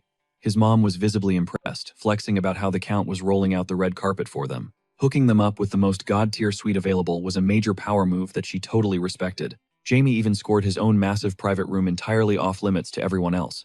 The host definitely read the room perfectly, knowing a growing kid absolutely needed to escape his parents' shadow. But his overbearing mom, forever clinging to her precious baby, immediately ordered him to report back to her suite the second he finished dropping his bags. Fast forward a few minutes, and she was practically mobbed by a squad of stylists aggressively prepping her for the high society gauntlet on their schedule. The maids were totally losing their minds over how gorgeous she looked. She stared into the mirror, completely shook by her own reflection. After a legendary makeup session meant to get her gala ready, she basically leveled up her aesthetics to a jaw-dropping degree. Even Jamie was completely stunned. She was glowing with this insane youthful elegance. You'd never guess she had 2 kids running around. Catching her son staring like he had just seen a goddess, her ego absolutely skyrocketed. Jamie's hype meant the absolute world to her, making her giggle like a stoked teenager. Sure, the staff had been showering her with praise all day, but his silent awe was the only validation she cared about.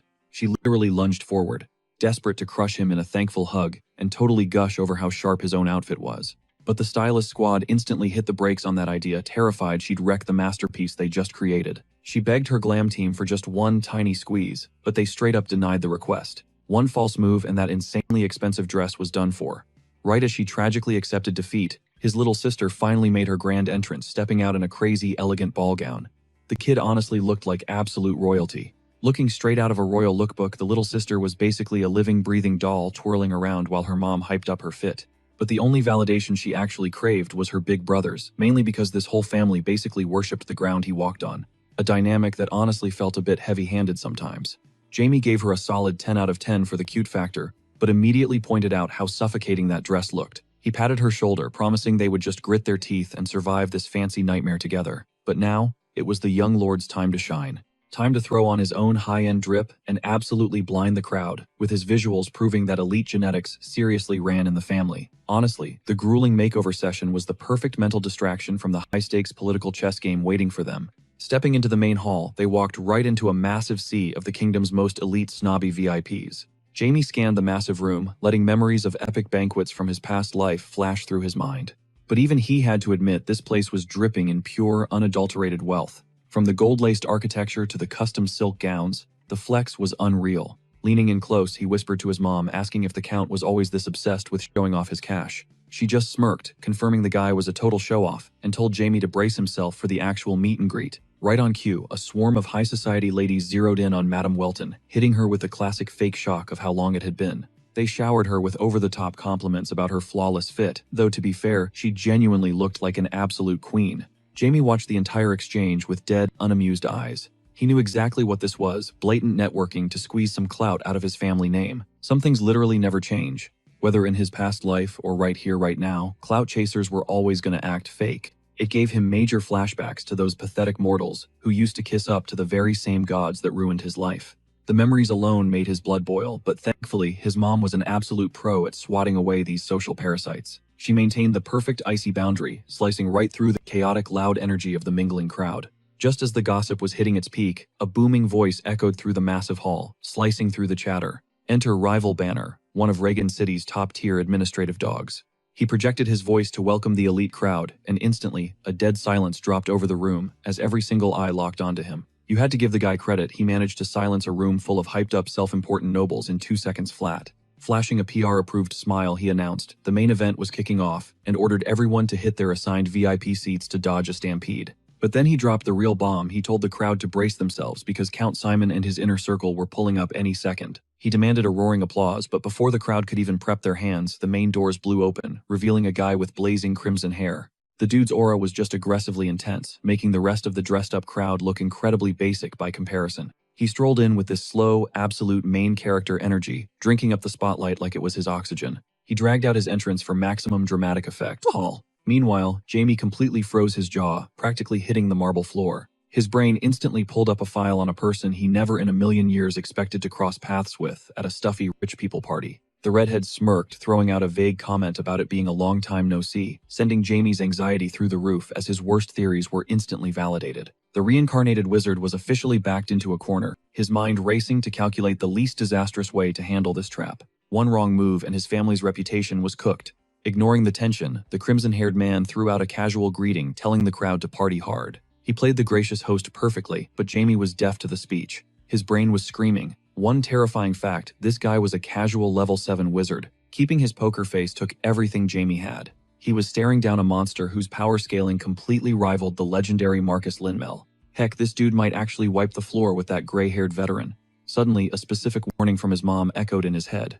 She had casually dropped the title Wizard of the Red Lotus, and looking at this walking inferno, that nickname suddenly hit way too close to home. Despite the danger, Jamie was ridiculously intrigued.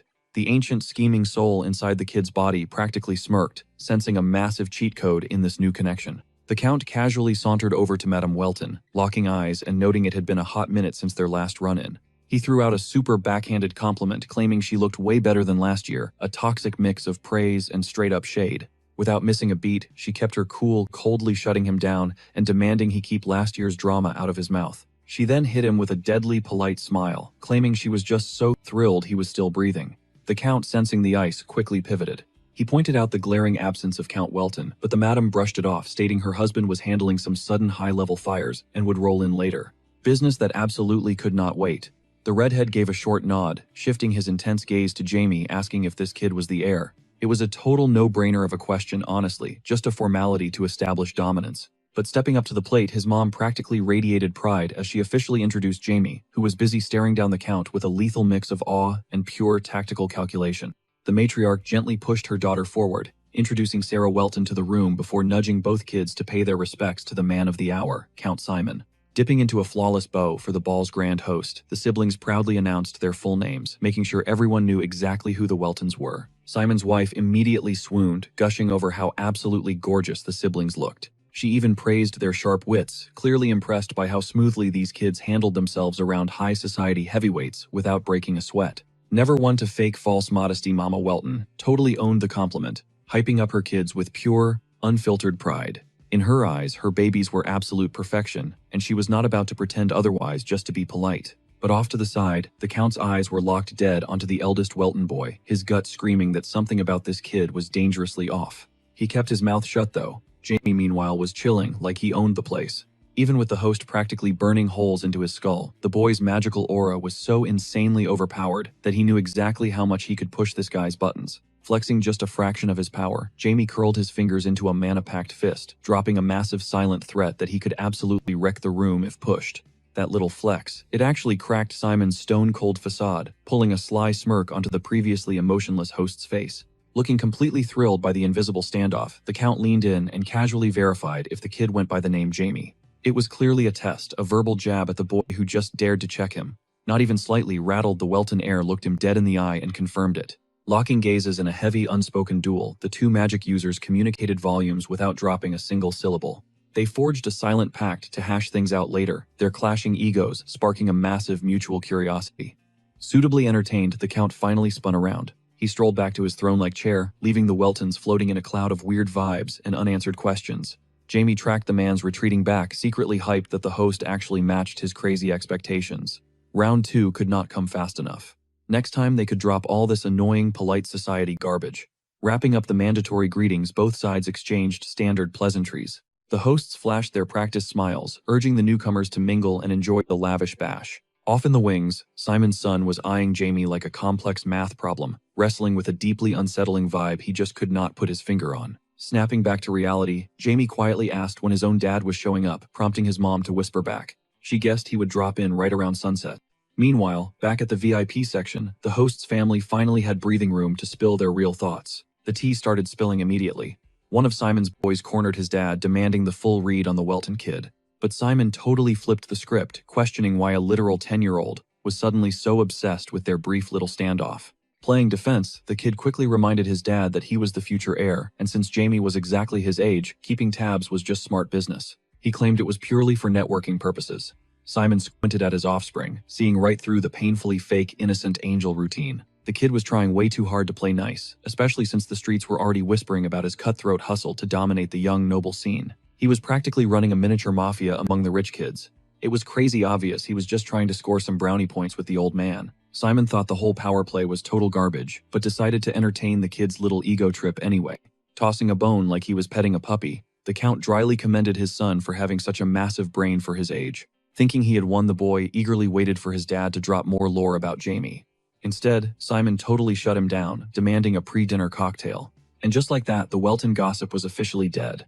Luckily, the kid knew he could always manipulate his way-too-sweet mother for backup. Always wearing rose-tinted glasses when it came to her offspring, she gently begged him to play nice with Jamie, reminding him about their family's deep historical alliances. Keeping the peace was vital for the legacy, she insisted. The ginger brat immediately shifted gears, nodding along like a total saint. He swore up and down he would be the absolute best buddy to Jamie, promising his mom she could sleep easy tonight. For a split second, she beamed with absolute joy, thrilled that her little boy actually grasped the cutthroat political chess game of high society. Convinced the drama was diffused, the Countess finally let her guard down, ready to just vibe and sip some expensive champagne. She flagged down a waiter for her own drink. But the exact nanosecond his parents looked away, the kid's angelic mask completely shattered. His face twisted into a villainous sneer, shooting a mental middle finger to his mom's pathetic little peace treaty.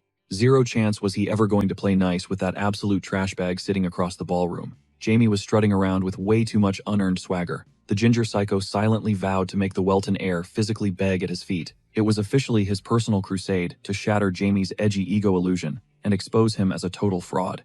Tripping insanely hard on his own power fantasy, he totally lost track of reality, his twisted focus snapping right back to his dad. Surely the old man would have to acknowledge his absolute genius now. The redhead was desperately craving that sweet paternal validation. If he could literally mentally break the rival family's golden boy, Count Simon would finally have no choice but to bow down and respect him. Another guy from Count Simon's bloodline caught his brother's smug expression, throwing some serious side-eye at that arrogant smirk, as pure judgment flashed in his gaze. Right then, a twisted idea sparked in his head, one he was dying to test out, so he could watch the chaos unfold and use the fallout to his absolute advantage. Once the endless dinner finally wrapped up, everyone split up to mingle, since networking is basically a survival skill for these high society snobs, to keep their VIP connections tight. Jamie's mom immediately went into Tiger Mom mode, ordering him to play nice and charm every single person in the room.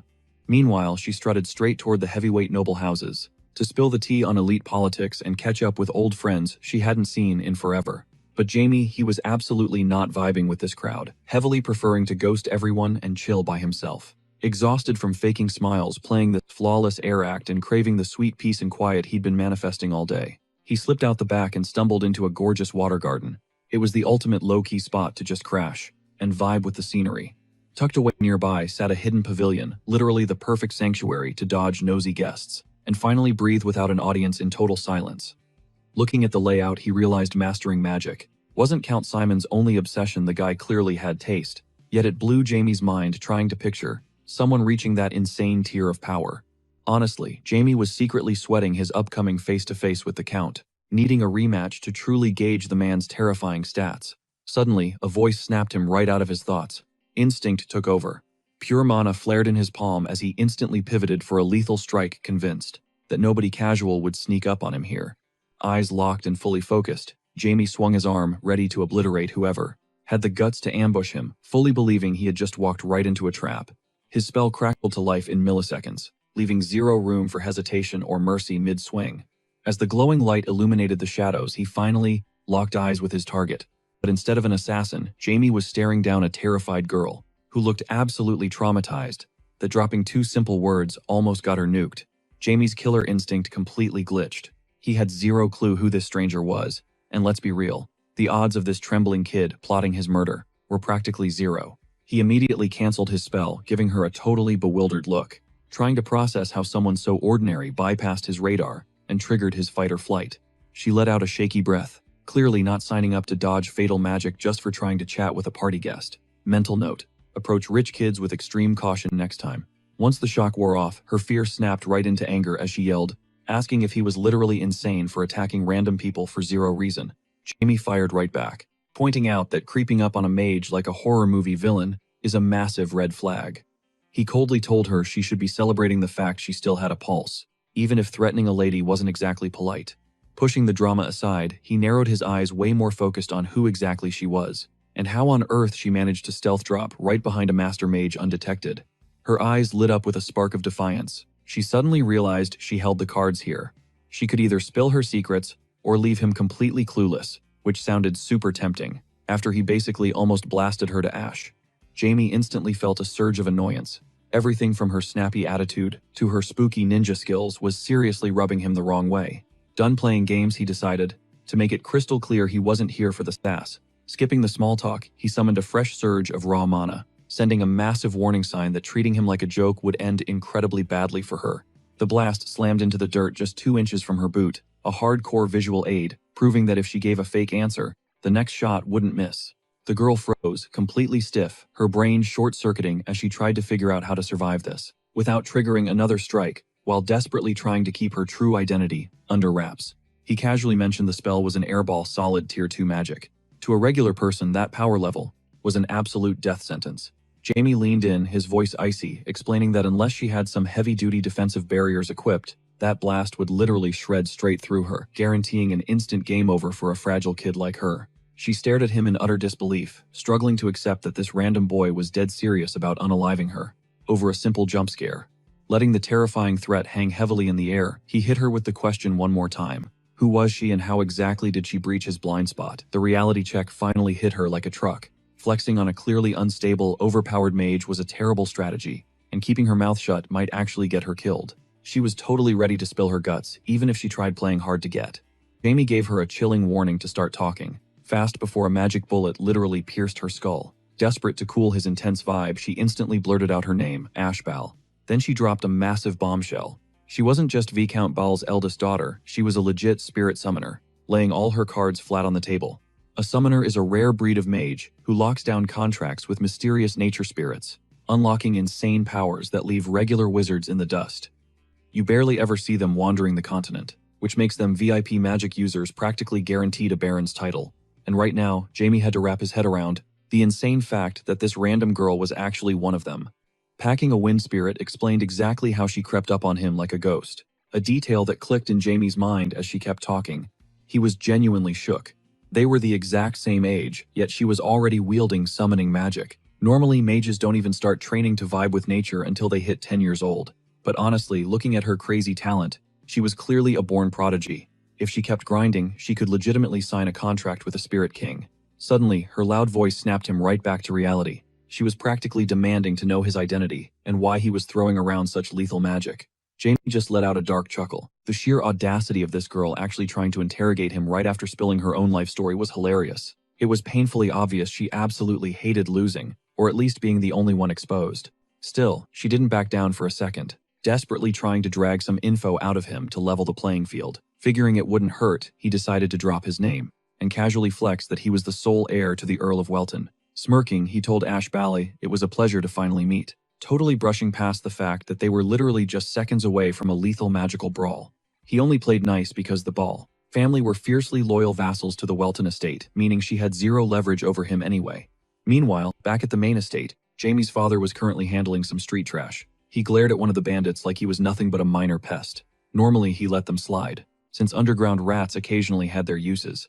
But these absolute fools had the nerve to repay the Count's rare mercy by running a human trafficking ring right under his nose, a completely suicidal mistake. He usually looked like the picture of calm and collected wisdom, but cross him and the Count turned into an absolute unstoppable demon. And right now he was about to unleash hell on this syndicate. He coldly stated that only a complete lunatic with a massive death wish would ever dare pull a stunt like this in his territory. Pure, unadulterated rage radiated from the man, and he was fully prepared to violently take it out on every single scumbucket who thought they could break his absolute moral code. The terrified thugs screamed and begged for their miserable lives, but the Count was deaf to it. Their pathetic cries literally just faded into static background noise, an annoying distraction from his brutal delivery of justice. Keeping his face completely stone cold to mask his boiling fury, he gave a terrifyingly simple order. The arrogant scumbag in charge was to be publicly hung by the neck the very next morning, a permanent fix to ensure he'd never cross the line again. His elite guards immediately nodded, swearing to execute the command perfectly. Honestly, they were totally on board with the heavy-handed sentence, considering these traffickers were absolute monsters anyway. With the trash taken out, Argino instantly barked for his carriage to be prepped. He had to hit the road that exact second if he wanted to crash the noble ball and reunite with his family in time. Barely minutes later, the wheels were spinning rapidly, closing the distance to the lavish party where his wife and 2 kids were waiting. Cut back to the busted human traffickers. These dead men walking were currently being dragged straight toward the execution block, about to pay the ultimate price for their sick crimes. But high up in the shadows, a mysterious guy rocking a black cloak was intensely stalking the convoy. Keeping his face totally hidden from the world, he was absolutely seething at how horribly this mission tanked, muttering that the street gang completely blew it. He gripped some weird, ominous sphere in his palm time to roll out a deadly plan B. While all this hardcore mafia drama was going down, across the kingdom, the vibe over at the high society ball was a totally different kind of chaotic. Out in the moonlit garden, heavy aristocratic teen drama was fully brewing. The 2 of them were practically glued to the grass, locked in an incredibly awkward standoff. Their weird clash had flared up so fast nobody could even process what the actual beef was anymore. Jamie's brain was totally short-circuiting. This was literally the absolute last scenario he ever wanted to deal with. All the guy wanted was 5 minutes of peace and quiet. Losing his chill, he angrily snapped, demanding to know why she was stalking him like a total creep, instead of just letting him catch a breather. But then the girl fired back with a line that genuinely stunned the reincarnated mage. She straight up told him that her father, being his sworn vassal, meant absolutely zero when it came to the 2 of them. Rolling his eyes, Jamie just told her to drop the weird attitude and get lost because she was heavily killing his vibe and stressing him out. He was literally pivoting to walk back to the boring party hall, fully ready to tell her to stay put, when she suddenly yanked his arm. She was clearly not letting him escape that easily. And honestly, Jamie was reaching his absolute boiling point. Dealing with his suffocating mom and sister was already a massive headache, but now, some completely random girl was invading his space without a single right to be there. He honestly couldn't process why she was clinging to him like a literal parasite. Seriously, who actively latches onto a dude that literally threatened to end her life just minutes ago? Ash clocked that he was the absolute first person, her exact age, she'd bumped into around here. So naturally, she wanted to play besties, treating him like some golden networking opportunity she absolutely couldn't pass up. Jamie's brain straight up blue-screened at her words. The whole concept of friendship felt like a completely out-of-touch punchline to him, or just some ridiculous myth straight out of a corny fairy tale. It literally never crossed his mind that she was shadowing him just to play pals. A heavy, painfully awkward silence instantly crashed down between them. If she wanted a loyal minion, sure, that made logical sense. But craving a buddy, that equation just did not compute in his head. To be brutally fair though, the young mage had to admit that having friends was a massive deal for regular kids her age. That was a painfully normal detail he'd entirely wiped from his memory, considering he was basically speedrunning his second life and couldn't relate to actual childhood innocence anymore. Even with fresh tears pooling in her eyes, Jamie remained ice cold. Her emotional baggage wasn't his problem, and he definitely wasn't running a charity. Snapping with pure irritation, he flat out told her to go bother someone else. Since he wasn't taking applications for a best buddy, and tying himself down with useless emotional attachments sounded like pure dead weight, she immediately shrieked about how incredibly toxic he was, being a harsh wake-up call that she was in fact just a 10-year-old kid. And you really couldn't expect any deep logical maturity from someone still throwing tantrums. But in his eyes, any kind of bond was a straight-up hazard. Relationships were totally irrational liabilities that compromised his absolute safety and personal gain. Had he realized this brutal reality back in his first run, he wouldn't have swallowed the catastrophic fallout that completely ruined him. So he figured doing her a solid meant shattering her delusions right then and there, force-feeding her the harsh survival rules he had bought with blood and failure without wasting another second. The whole vibe had Jamie practically crawling out of his own skin. And deep down, a dark spark of fury ignited toward this girl. Her mere presence was dragging up, suffocating trauma from his past that he fought so hard to bury. The exact second he finally shook off his unwanted shadow and tasted sweet solitude, an obnoxiously loud voice echoed right behind his back, which automatically meant his internal radar was screaming danger.